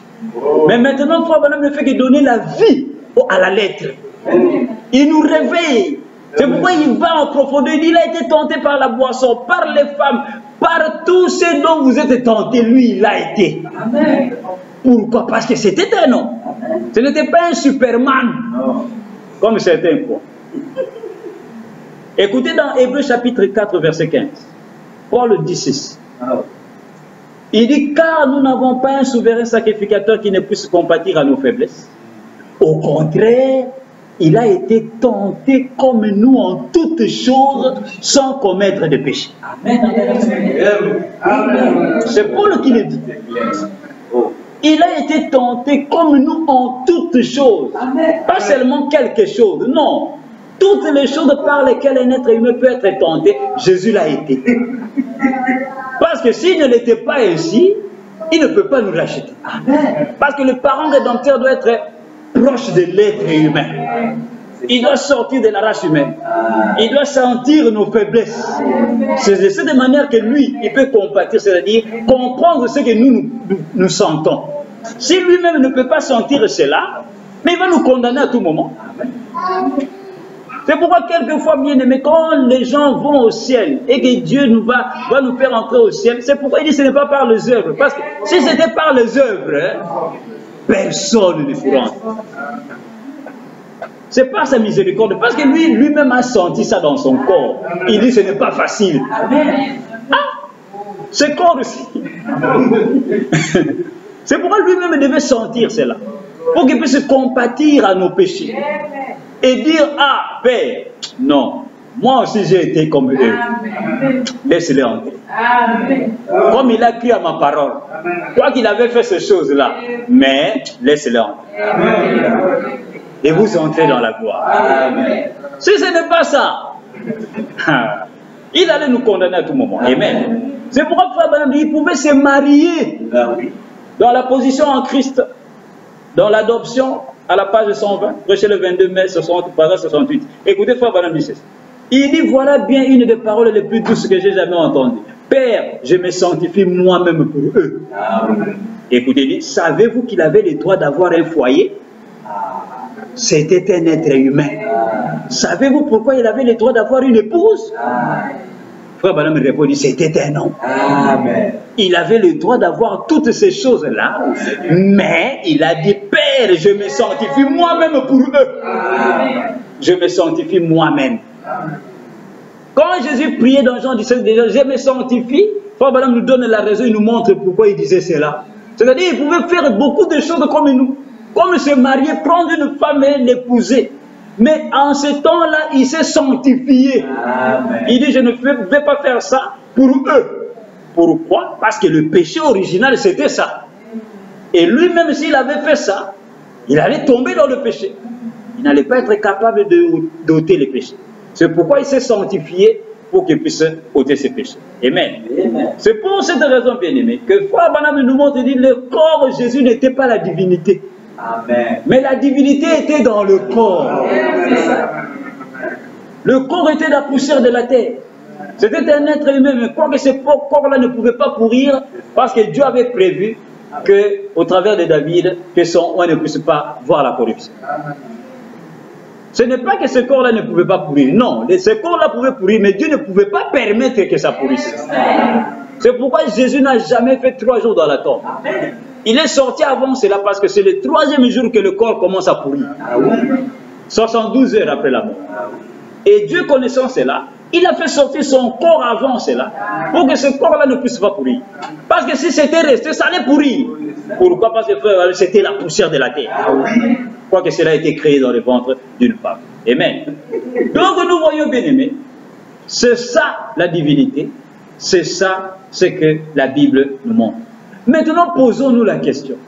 Les disciples connaissant toutes ces choses, que Jésus était un homme, que Jésus était un prophète, que Jésus était un serviteur de Dieu, que Jésus était tenté par toutes ces choses, mais posons-nous la question, pourquoi il adorait? Pourquoi croyait-il qu'il était Dieu? Pourquoi croyait-il qu'un homme qui était un homme comme eux était Dieu? Comment les disciples pouvaient-ils se permettre d'aller prier, chasser les démons au nom de leurs propres frères qui étaient vivants parmi eux? Est-ce qu'aujourd'hui, si le même Jésus revient, est-ce que les croyants pourront faire ça? Aujourd'hui, tout le monde croit Jésus, Jésus, parce que c'est de l'histoire. 2000 ans passés. Ah, mon Jésus, mon Jésus. Mais s'il revient encore aujourd'hui, comme ça a été là-bas, qui va faire ces choses?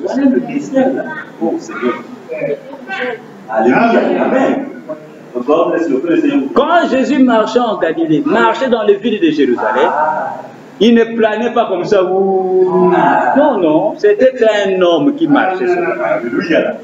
Un homme qui avait faim. Un homme qui pouvait même se mettre en colère. Un jour, il a fait une chicotte, il est venu au temple. Les jeunes hommes qui se débrouillaient, parce qu'à Jérusalem, il n'y a pas de boulot. Ils sont en train d'échanger des monnaies. Certains en train de vendre des pigeons. Il les a chassés. Et les gens, les rabbins, quand ils voyaient cela, qu'est-ce qu'ils disaient? Voilà celui qui vous appelait un prophète. Vous êtes en train de chercher un peu d'argent pour nourrir vos parents pauvres qui sont vieux. Lui qui vous dit qu'il est un prophète, au lieu de vous aider, il vient juste vous chasser, renverser vos tables et tous vos pigeons sont partis. Et vous continuez à l'appeler un prophète. Amen. Et nous voyons bien, mais c'est ça le grand mystère. Et nous devons nous poser la question et s'asseoir. Frère Banavi, Jésus-Christ est le même hier, aujourd'hui, éternellement, à l'exception du corps physique. Il dit ce qu'il était hier, il le sera toujours jusqu'au temps de la fin. Quand il est venu là-bas, un groupe de gens qui savaient qu'il était un prophète, qui savaient qu'il était un homme, qui savaient qu'il était un serviteur de Dieu, mais ils avaient des révélations au-delà de ça. Amen. Ils ont compris que cet homme avec qui nous mangeons, cet homme qui nous prêche la parole, cet homme avec qui nous allons à la pêche, cet homme est Dieu. Amen. C'était ça la révélation finale. La femme est sortie, la femme au puits. Quand elle a vu le signe du Messie, quelle était sa parole? Elle a accouru dans la ville. Elle a dit, venez voir un homme. Elle n'a jamais dit, venez voir Dieu. Venez voir un homme qui m'a raconté toute ma vie. Ne serait-ce pas lui le Messie? Il commence par un nom. Elle va au-delà maintenant. Que cet homme-ci, c'est lui le Messie. Amen. Ainsi, Pierre un jour va alors faire cette déclaration dans Acte 2, chapitre 36. Pierre dit ceci. Il dit que toute la maison d'Israël sache donc avec certitude que Dieu a fait Seigneur et Christ, c'est Jésus que vous aviez crucifié. Dieu a fait Seigneur et Christ, c'est Jésus que vous avez crucifié. Donc Pierre nous révèle ici qu'ils avaient compris que celui-là qui était un homme comme eux, celui-là qui était un prophète comme les autres, celui-là qui était un serviteur de Dieu, quoi qu'il était cela, mais Dieu l'avait fait Dieu. Amen. Donc Jésus a été fait Dieu. Pourquoi? Parce qu'il devait accomplir un type. Amen. Dans le livre d'Exode 7, Dieu avait dit au grand prophète Moïse en ce jour-là, il dit, Moïse, je t'ai fait Dieu. Et Dieu lui dit, je susciterai parmi tes frères un prophète comme toi. Tout celui qui va le recevoir grâce à Dieu. Mais celui qui va le rejeter, il sera retranché du peuple. Et ce prophète qui devait venir, c'était Jésus. Amen. Et lui, quand il est venu, il devait aussi être fait Dieu comme Moïse a été fait Dieu. Car Dieu avait dit à Moïse, toi, tu es un prophète, oui, mais moi, je t'ai fait Dieu. Et quand vous lisez Dieu, c'est avec un D majuscule. C'était un type pour nous montrer qu'un jour, Dieu allait prendre un homme, il allait créer un homme, et il allait faire de cet homme-là Dieu. C'est pourquoi Paul dans l'Hébreu, il dit, oh Dieu, ton Dieu t'a oint d'une huile de joie au-dessus de tes yeux. Amen. Et frère Branham, il dit, qu'est-ce qui a fait de Jésus Dieu? Qu'est-ce qui faisait que Jésus était Dieu? Parce qu'il était un homme, parce qu'il était un serviteur de Dieu, parce qu'il était un prophète. Mais qu'est-ce qui a fait qu'il était Dieu? Écoutez, frère Branham va nous répondre. Dans le message des grâces. Amen. Prêché le 27 août 61. Paragraphe 187. Il dit ceci. Nous allons terminer. Il dit, mais qu'est-ce qui a fait de lui Dieu? Écoutez la réponse. Il dit, c'est parce que l'Esprit de Dieu était sur lui. Il était le Messie oint. Il dit, comment ont-ils su qu'il était? Moïse a dit, l'Éternel ton Dieu te suscitera un prophète comme moi. Et si quelqu'un n'écoute pas ces prophètes, il sera retranché du milieu du peuple. Eh bien, il était un prophète. Alors, Israël cherchait-il un prophète? Il dit, il le devait s'il cherchait un Messie. Et le Messie serait un prophète. Frère Branham dit, qu'est-ce qui a fait de lui Dieu? Il dit, c'est parce que l'Esprit de Dieu était sur lui. Ce qui a fait que Jésus soit Dieu, c'est parce que toute la plénitude de la divinité, c'est-à-dire Dieu, la colonne de feu, qui était là-bas au commencement de créer, le Saint-Esprit est venu habiter en lui, sans mesure. Ce n'est pas une portion comme nous recevons, ce n'est pas une goutte de la colonne de feu, mais toute la colonne de feu. C'est pourquoi Frère Branham dit la colonne de feu, c'est l'attribut de la divinité. C'est l'attribut de la divinité. C'est-à-dire, c'est tout Dieu lui-même. C'est pour cette raison. Frère Branham nous montre, il nous dit, regardez, dans l'Ancien Testament, il y avait ce qu'on appelait la loi de l'adoption. Amen. Amen. C'était quoi la loi de l'adoption? C'est-à-dire quelqu'un, un homme qui avait un peu d'argent, qui avait des moyens, s'il avait ce fils, il a déjà ce fils, il va alors choisir un fils, ou prendre le fils aîné, et alors il va chercher un professeur qu'on appelait un tuteur. Et ce professeur-là viendra pour faire quoi? Pour éduquer l'enfant, lui montrer, lui donner des cours de la vie. Comment un jour gérer les affaires de son papa, gérer les fermes de son père, tout ce qu'il pouvait apprendre, l'économie, toutes ces choses-là, pour qu'un jour il puisse être un homme qui va un jour prendre la relève de son père. Et ce tuteur-là, ce professeur-là venait à la maison et éduquait l'enfant. Et cela va prendre un temps, peut-être 1 an, 2 ans ou 3 ans. Si le professeur remarque que l'enfant maintenant connaît la matière, l'enfant est maintenant mûr, l'enfant a maîtrisé toutes ces choses-là, qu'est-ce qui s'est passé? Le professeur va dire au père, lui disant, ok, maintenant, on peut arrêter. Le fils maintenant a compris la chose. Il est maintenant mûr. On peut maintenant passer à la cérémonie d'adoption. Tu peux maintenant l'adopter. Et alors le père va organiser une grande fête. Un grand rassemblement. À la place publique. Il va inviter tout le monde. Il va inviter ses amis. Il va inviter le village. Et alors, on va faire cette cérémonie-là, où l'enfant va recevoir une robe. On va alors l'habiller d'une robe, et il y aura la cérémonie, et les gens vont manger, les gens vont boire. Et alors le père lui-même va lui donner la robe, va l'habiller au devant de tout le monde, et va proclamer, disant, maintenant, cet enfant, je l'ai adopté. Si un jour, vous voyez cet enfant, sachez-le, c'est moi que vous aviez vu. Si un jour j'envoie cet enfant, recevez-le en mon nom. Amen. Et Frère Branham dit, alors le nom de l'enfant devenait le nom du père, et le nom du père devenait le nom de l'enfant. Et c'était ça l'adoption. Mais l'enfant est déjà né dans la famille. Il est déjà né. Mais un jour, le père doit l'adopter. Et cela se passe par une cérémonie. Et Frère Branham dit, c'est ce que Dieu a fait avec Jésus-Christ, son Fils. C'est ce qu'on appelle le placement du Fils. L'adoption. Et Dieu aussi nous adopte, nous, en tant que croyants. Mais il y a l'adoption des fils au pluriel. Et il y a aussi l'adoption du Fils, qui est le premier Fils. Amen. Et alors Dieu va l'adopter, va lui accorder la robe qui est quoi? Après avoir reçu le Saint-Esprit, il va maintenant l'adopter. C'est-à-dire lui donner une position dans le corps de Christ. Il va maintenant lui donner une place dans le corps de Christ. Et Frère Branham, c'est ce que Dieu a fait avec Jésus. Il l'a amené sur la montagne de la transfiguration. Et quand il l'a amené sur la montagne, les disciples ont vu Jésus transfiguré et ses vêtements brillaient. C'était complètement du blanc. Sa robe était en train de briller comme du soleil. Frère Branham dit, c'est à ce moment-là que Dieu, sur une place publique, était en train de faire quoi? D'adopter son fils Jésus sur la montagne. Il dit, c'est pourquoi la voix retentit de la nuée, disant, celui-ci est mon fils, écoutez-le. Dieu maintenant se met à l'écart. Dieu maintenant dit, son nom, c'est mon nom. Maintenant, si vous voulez m'écouter, écoutez mon fils. Ce n'est plus moi, écoutez-le. C'est ça l'adoption. Et Dieu l'a adopté.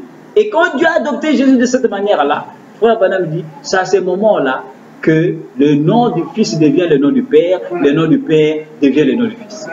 Et personne ne pouvait aller au Père si ce n'est pas le Fils. Amen. Écoutez Frère Branham nous dire cela.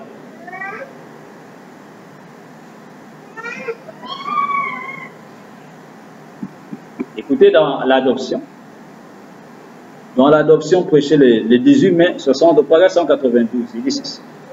Il dit, or Dieu a fait la même chose à son Fils quand il a conduit Jésus sur la montagne de la transfiguration.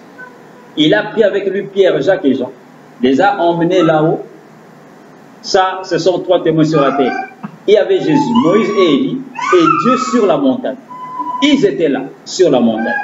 Et tout à coup, ils ont regardé et Jésus a été glorifié devant eux. Pas vrai?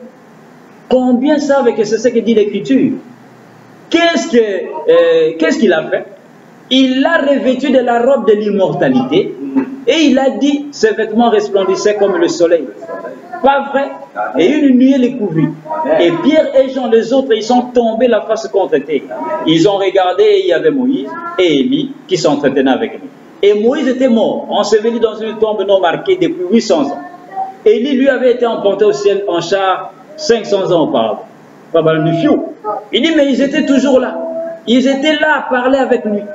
Vous voyez, il avait conduit Jésus là-haut pour qu'il les voie, pour qu'il voie ce qu'il en était, pour qu'il voie là, pour lui montrer ces choses. Et ils se sont entretenus avec lui. Ils ont eu une conversation avec lui. Dans notre position en Christ, prêché le 16 janvier 55 après-midi, au paragraphe 50, Frère Branham VI. Il dit, ô Dieu notre Père, nous te sommes reconnaissants cet après-midi pour Jésus, voyant comment tu l'as amené là sur la montagne de la transfiguration, et il fit transfigurer devant eux. Tu l'as changé, et ta voix a dit en guise d'adoption, celui-ci est mon fils bien-aimé, écoutez-le. Donc c'est sur la montagne bien-aimée que Jésus a été adopté par Dieu. Après le baptême du Saint-Esprit, quand quelqu'un est justifié, sanctifié, baptisé du Saint-Esprit, Dieu reste maintenant, ce qu'il reste à faire dans cet homme-là, c'est de lui donner un placement, de le placer, ce qu'on appelle l'adoption.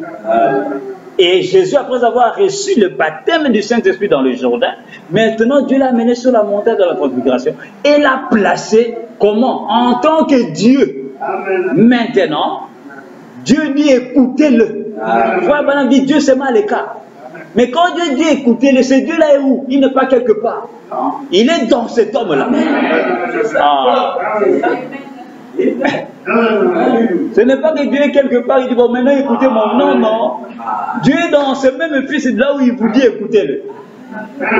Amen. Donc nous voyons bien aimé, c'est ça ce qu'on appelle l'adoption. Et c'est pour cette raison que les disciples avaient compris que cet homme, même si c'est un homme, cet homme, même si c'est un serviteur, cet homme, même si c'est un prophète, mais Dieu l'a adopté, l'a fait Dieu. C'est pourquoi il les suivait. C'est pourquoi ils priaient en son nom. Parce qu'ils avaient cette grande révélation. Amen. C'est pourquoi Paul dit ceci. Nous allons lire cela dans Hébreu. Écoutez dans Hébreu. Hébreu chapitre 1, à partir du verset 8. Pour que nous puissions comprendre ce que Dieu a fait avec l'homme Jésus. Prenons Hébreu 1. Hébreu 1, 8 à 9. Et nous allons aussi prendre Hébreu 2. Hébreu 1, 8 à 9. Hébreu 1, 8 à 9. La Bible dit ceci. Écoutez ce que dit la Bible. La Bible dit ceci. Mais il a dit au Fils, ton trône, ô Dieu, est éternel. Amen. Le sceptre de ton règne est un sceptre d'équité. Tu as aimé la justice et tu as haï l'iniquité. C'est pourquoi, oh Dieu, ton Dieu t'a oint d'une huile de joie au-dessus de tes échos. C'est David qui avait dit ces choses dans le psaume. Paul ramène cela ici, il dit cela aux Hébreux. Il nous montre que Dieu avait dit au Fils, c'est Dieu qui parle à son Fils. Il dit, ton trône, ô Dieu, est éternel. Le sceptre de ton règne est un sceptre d'équité. Tu as aimé la justice, tu as aimé l'équité. C'est pourquoi, ô Dieu, ton Dieu t'a oint. Dieu lui-même appelle Jésus Dieu. Ah. Donc Dieu lui-même reconnaît qu'il a fait Jésus Dieu. C'est pourquoi il dit, oh Dieu, ton Dieu. Parce que Jésus a un Dieu. Mais qui a oint Jésus? C'est Dieu qui a oint Jésus. Et Dieu parle à son Fils, il dit, oh Dieu, il appelle premièrement Dieu. C'est pourquoi Frère Branham dit, Dieu lui-même adore. Et il est adoré. Il dit, oh Dieu, ton Dieu t'a oint. Mais il a oint comment? Au-dessus. Les égaux veut dire hein, les gens qui sont comme vous, de la même manière que vous. Mais Dieu a donné une onction plus grande que ce qu'il nous donne. Amen. Mais qui est les égaux? Qui sont les égaux de Jésus? C'est les êtres humains. Amen. Mais qu'est-ce que Dieu a fait de lui? Dieu lui a donné une onction qui était plus grande parce que Dieu lui a donné l'onction sans mesure. C'est-à-dire tout Dieu. C'est pourquoi Frère Branham dit l'onction est une personne. Amen. Dieu lui-même est venu habiter dans l'homme. C'est là qu'il a oint Jésus. Amen. Écoutez encore dans Hébreux 2. Prenons Hébreux 2 à partir du verset 5. Hébreux chapitre 2, verset 5 à... verset 5 à 13.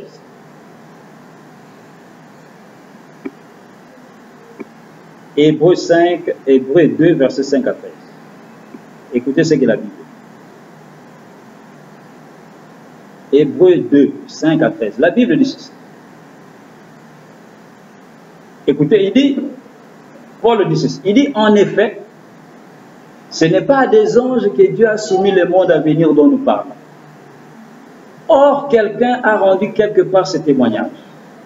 Qu'est-ce que l'homme pour que tu te souviennes de lui, ou le Fils de l'homme pour que tu prennes soin de lui? Verset 7. Tu l'as abaissé pour un peu de temps au-dessus des anges. Tu l'as couronné de gloire et d'honneur. Tu as mis toutes choses sous ses pieds.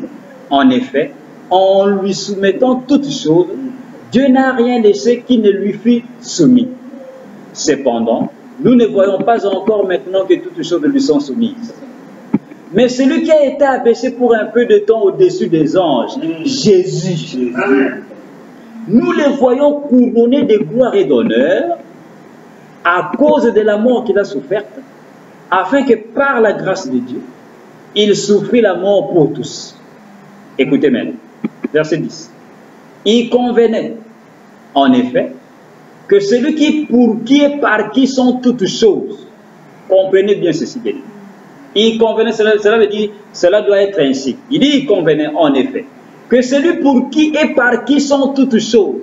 Vous savez par qui et pour qui sont toutes choses? Amen. Amen. Amen. Il continue, dit, et qui voulait conduire à la gloire beaucoup de fils. Celui-là qui devait conduire à la gloire et celui-là qui pour qui toutes choses sont, qu'est-ce qu'il a fait? Éleva à la perfection par les souffrances les princes de leur salut. Amen. Qui est le prince de notre salut? C'est Jésus. Amen. Un prince, c'est le fils du roi. Amen. Maintenant, celui pour qui et par qui sont toutes choses et qui voulait conduire à la gloire beaucoup de fils, lui, qu'est-ce qu'il a fait, lui, Dieu? Il a élevé à la perfection. Qui? Il a élevé Jésus à la perfection. Maintenant, écoutez au verset 21. Il dit, car c'est lui qui sanctifie. Qui nous a sanctifiés? Par quoi? Par son sang. Amen. Amen. Écoutez, car c'est lui qui sanctifie. Et ceux qui sont sanctifiés, qui sont sanctifiés? C'est nous qui sommes sanctifiés. Amen. Et ceux qui sont sanctifiés sont tous issus d'un seul. Ici veut dire, hein, sont sortis d'un seul. Amen. Qui nous a sanctifiés? Jésus. c'est nous qui sommes sanctifiés. Et lui qui est sanctifié. Et nous qui sommes sanctifiés, nous venons de qui? Nous sommes sortis tous d'un seul. C'est ce que Paul dit. Et il continue de dire, c'est pourquoi il n'a pas honte de les appeler. Qui n'a pas honte de nous appeler frères? Mais il est notre frère. Donc Pierre, les gens, les Philippe et tout cela pouvaient peut-être demander, Pierre, est-ce que frère Jésus est déjà venu? Non, il n'est pas encore là. C'était un frère. Mais seulement Dieu l'a élevé. Et là où est au-dessus de tous les autres. Dieu l'a fait, Dieu. Mais c'était un homme. Écoutez au verset 12. Il continue de dire, lorsqu'il dit, j'annoncerai ton nom à mes frères, je te célébrerai au milieu de l'assemblée. Et encore, je me confierai en toi. Et encore, me voici moi et les enfants que Dieu m'a donnés. C'est Jésus qui parle. Amen. Donc voilà, bien aimé, comment nous devons comprendre la divinité. Les disciples, quand ils appellent Jésus Dieu, parce qu'ils ont compris que Dieu l'avait fait Dieu. Amen. Et ils adoraient Dieu au travers de Jésus. Parce que Jésus a dit, personne ne vient au Père si ce n'est par moi. Pourquoi? Parce que lui et le Père sont devenus un. Celui qui l'a vu a vu le Père. C'est pourquoi quand Dieu se manifeste dans la chair humaine, ne cherchez pas à voir le Père. Quand vous voyez cet homme-là, vous voyez Dieu le Père. Parce que les dieux deviennent un. Mais frère Branham dit, vous ne verrez jamais Dieu le Père. Il dit parce que Dieu est esprit et il ne sera jamais vu. Mais il doit prendre une forme pour être vu. Alléluia. Amen. C'est pourquoi l'acteur principal de toute la Bible, de cette histoire de la rédemption, c'est Dieu lui-même. Le grand créateur Elohim qui est au commencement. C'est lui-là qui est en train de jouer tous les rôles. C'est ce Dieu-là qui est le Dieu de Jésus le Christ. C'est pourquoi Jésus pouvait dire un jour, dans Jean 12, 44, il dit, celui qui croit en moi, croit non pas en moi, mais en celui qui m'a envoyé. Celui qui croit en moi, croit non pas en moi, mais en celui qui m'a envoyé. Il dit, et celui qui me voit, voit celui qui m'a envoyé. Donc quand nous venons à Jésus, et que nous croyons en Jésus, en réalité nous croyons en Dieu, qui est en lui. Mais seulement le problème est que vous ne pouvez pas les séparer à ce moment-là. Quand les deux sont devenus un. C'est pourquoi Paul a dit, je crois dans Éphésiens, il dit que ce que Dieu a uni, que l'homme ne sépare point. Amen. Et le grand mariage, les noces de l'agneau, c'est lorsque Dieu vient et se fait chair. C'est le mariage entre l'époux et son épouse. Quand les dieux deviennent un, ne les séparez pas. Amen. Dans Jean 5, 19, Frère Branham nous révèle cette écriture où Jésus, chaque fois, il disait, il dit, en vérité, je vous l'ai dit, le Fils ne peut rien faire de lui-même. Il ne fait que ce qu'il va faire au Père, et tout ce que le Père fait, le Fils le fait pareillement. Le Fils aussi le fait pareillement. Car le Père aime le Fils et lui montre tout ce qu'il fait, et lui montrera des œuvres plus grandes que celles-ci, afin que vous soyez dans l'étonnement. Frère Branham nous révèle, il nous dit, Jésus ne pouvait faire aucune chose s'il n'avait pas encore reçu une vision. Si Dieu ne lui a pas encore montré. C'est pourquoi à la mort de Lazare, il a attendu des jours. C'est la vérité là. Parce que Dieu lui disait, il faut attendre. Il ne pouvait pas revenir réveiller Lazare si Dieu ne lui avait pas montré une vision. Mais pourquoi il dit le Fils ne fait rien de lui-même? Qui est le Fils? Le corps. Mais il dit tout ce que le Père lui montre, le Fils le fait pareillement. C'est-à-dire, Frère Branham dit, à tout moment, il avait des visions. C'est pourquoi un jour, il est allé à la piscine de Bethesda. Là où on disait qu'un ange descendait, remuait les eaux. Le premier qui plongeait dans les eaux était guéri. Un jour, il est allé faire un tour là-bas, tout seul, sans disciple. Il regardait les malades, étaient là, étendus, les gens étaient sur des lits, ainsi de suite, d'autres à même le sol. Il est passé, il est allé trouver un homme. Il a regardé, il dit, mais toi, pourquoi tu n'es pas guéri? Le monsieur lui dit, mais à tout moment que l'ange descend, Moi, je n'arrive pas les premiers. D'autres ont déjà, ils ont leurs parents qui vont les amener. Mais moi, je n'ai personne pour m'amener, mais j'étais dans la piscine. Si bien que j'arrive en retard, c'est pourquoi je suis là. Jésus le regarde et lui dit, prends ton lit et marche. Le monsieur se lève. Frère Branham dit, regardez, c'était Dieu dans la chair humaine. Mais il dit, mais pourquoi n'a-t-il pas guéri tout le monde? Lui qui avait toute la puissance de guérison. Lui qui était Dieu. Pourquoi n'a-t-il pas guéri tout le monde? Pourquoi n'a-t-il guéri qu'une seule personne? Frère Branham dit, c'est ce que le Père lui avait dit de faire. Que le Seigneur vous bénisse. Que le Seigneur vous bénisse. Il ne pouvait pas aller à l'encontre des visions que le Père lui montrait. Il ne devait faire que ce que le Père lui montrait. Et il s'arrêtait là. Amen. Et Frère Branham nous révèle. Il dit que quand Jésus même discernait les pensées des cœurs, ce n'était pas lui qui discernait les pensées des cœurs. Nous allons lire cela. Amen. Amen. Ouais, si vous ne comprenez pas ces choses, vous allez vous embrouiller. C'est pourquoi le message, nombreux sont embrouillés. Ah oui, c'est ça. Ah. Écoutez, dans posséder les portes de l'ennemi. Les gens ne veulent pas étudier la parole de Dieu. C'est juste parler. Pour étudier le message. Posséder les portes de l'ennemi au paragraphe 122. Prêcher le 8 novembre 59. Il dit ceci. Paragraphe 122. Prêcher le 8 novembre 59. 122. Pour posséder les portes de l'ennemi. Il dit, maintenant, messieurs, s'il existait au monde un moyen pour moi de vous aider, je le ferai. C'est Frère Branham qui parle. Il dit, voyez-vous, je suis simplement, tel que nous sommes ici, nous sommes simplement des inconnus. Et c'est la première fois que je vous rencontre.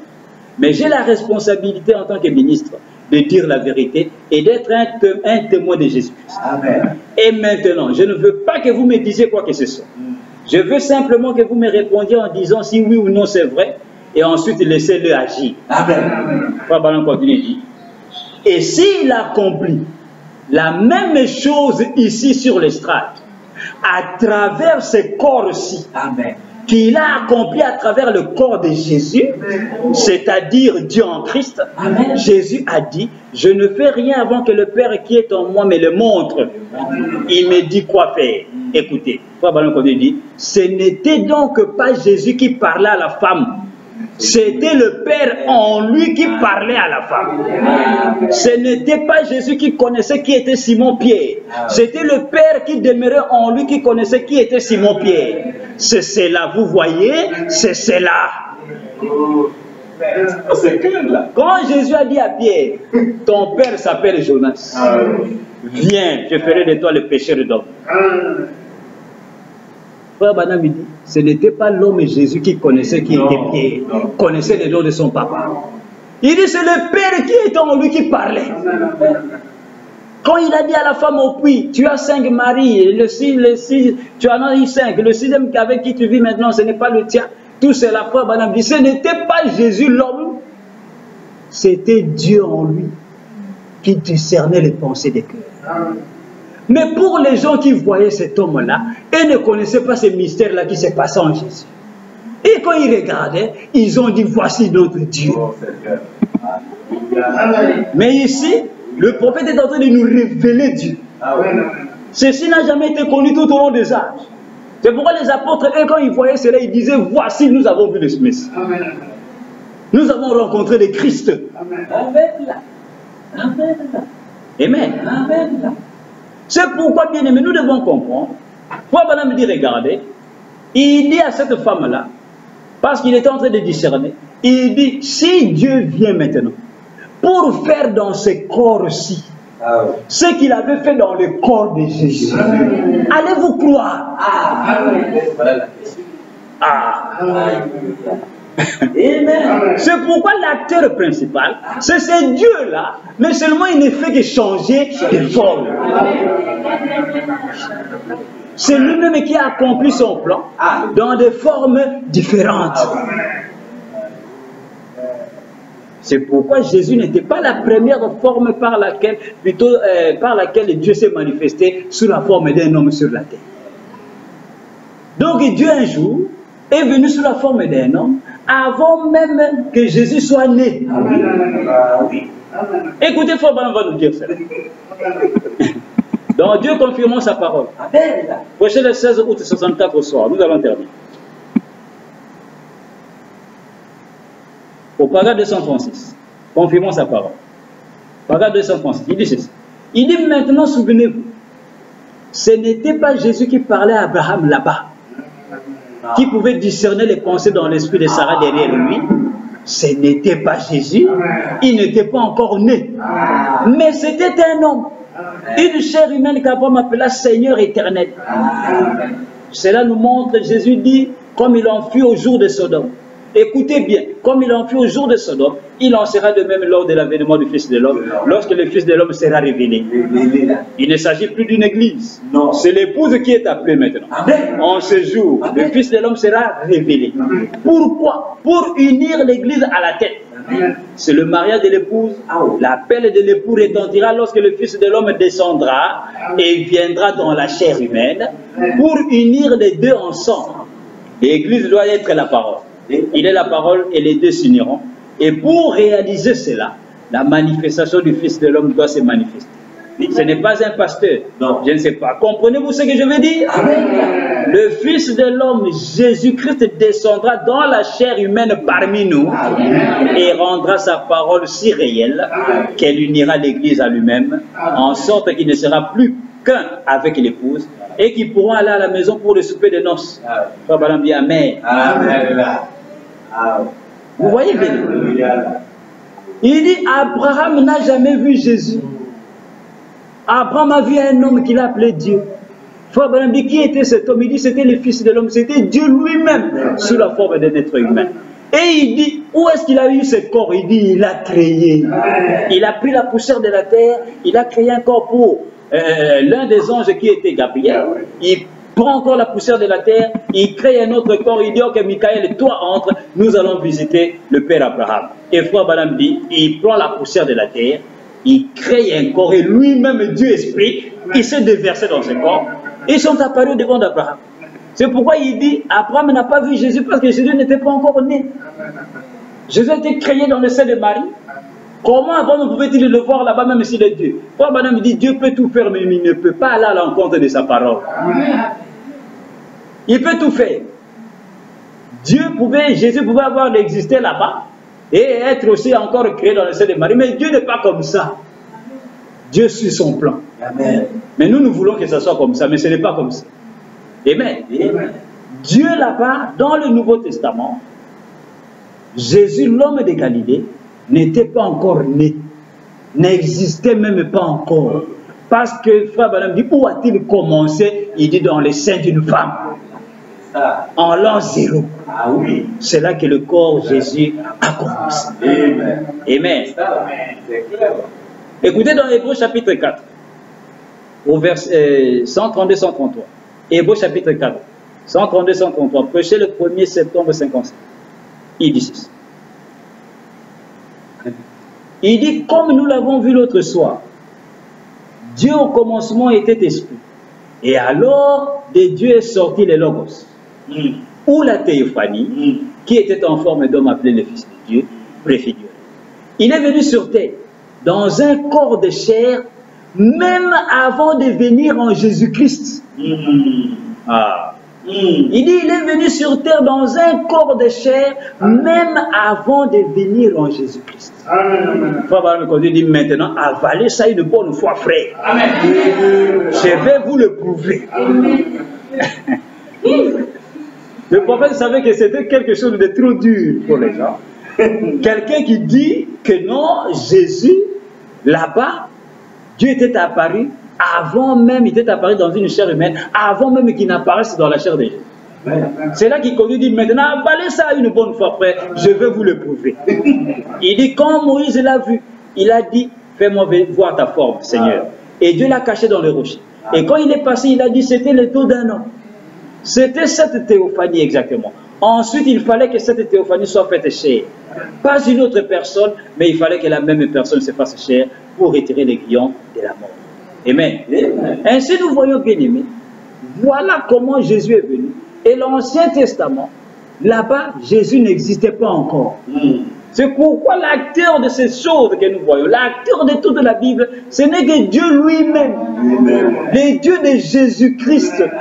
C'est ce Dieu-là qui se manifeste à plusieurs reprises. Et j'avais dit la fois passée que nous étudions ceci.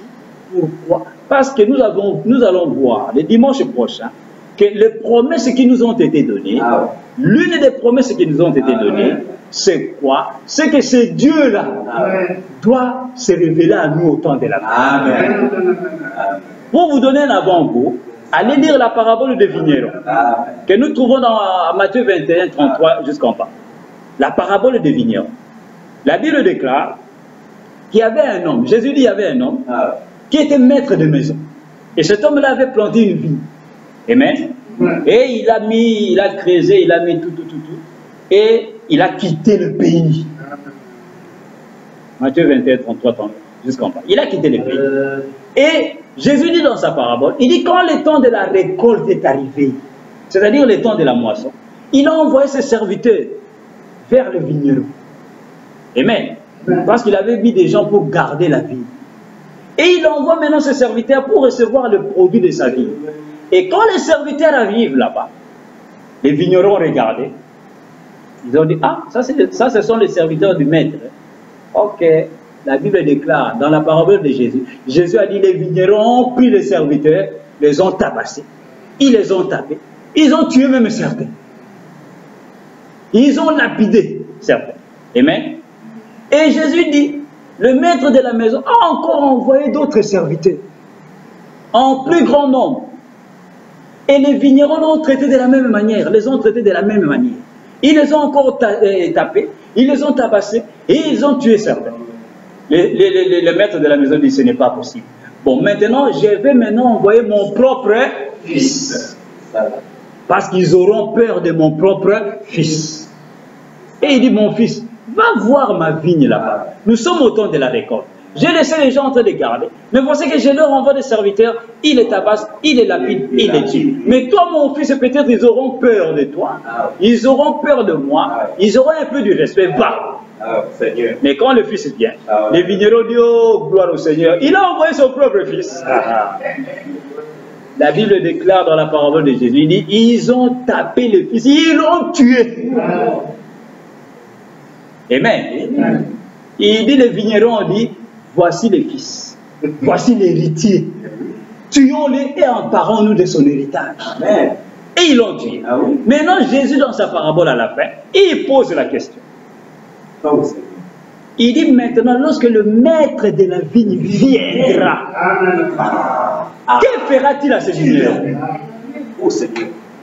Maintenant, au temps de la fin, qui doit venir? Qui sont les serviteurs que Dieu a envoyés tout au long des âges? Ce sont des prophètes. Dieu, depuis le commencement, a envoyé des prophètes pendant l'Ancien Testament, tout au long de l'Ancien Testament, en envoyant des messagers. Les Isaïe les ont sciés, ils les ont tapés, ils les ont lapidés. Un jour, Jésus, son fils, est venu. Ils ont regardé, ils ont dit, son propre fils est venu. Ils l'ont pris, ils l'ont cloué à la croix. Il dit, toi un homme, tu te fais tuer. Ils l'ont tué. Maintenant, dans la parabole, Jésus pose la question. Maintenant, le maître, il reste le maître de la maison. Tous les serviteurs sont tués. Même son fils est tué. Maintenant, il dit, quand le maître viendra, que va-t-il faire à ces gens? Vous savez ce que les Juifs ont répondu? Écoutez, ils lui répondirent, il fera périr misérablement ces misérables et il affermira la vigne à d'autres vignerons qui lui en donneront les produits au temps de la récolte. Et ça, c'est le jour du jugement. Oui, il viendra faire quoi? Il viendra juger tous ces gens-là qui ont tué ses serviteurs et qui ont aussi tué son fils. Mais qui doit venir? Le maître lui-même. C'est ce que nous allons voir les dimanches prochains. Comment encore le maître doit lui-même venir. Amen. Donc nous voyons bien aimé, ce maître-là qui vient, c'est celui-là qui est le Dieu de Jésus-Christ. Et il doit se révéler au temps de la fin. Et nous devons comprendre ce mystère. Si nous ne comprenons pas cela, le jour où ce maître-là viendra, nous allons le manquer. Mais gloire soit rendue au Seigneur, que Dieu nous a apporté un prophète. Et par la grâce de Dieu, Dieu nous accorde la révélation de ce qu'il nous a apporté. Sinon, nous ne comprendrons rien. Amen. Que Dieu bénisse.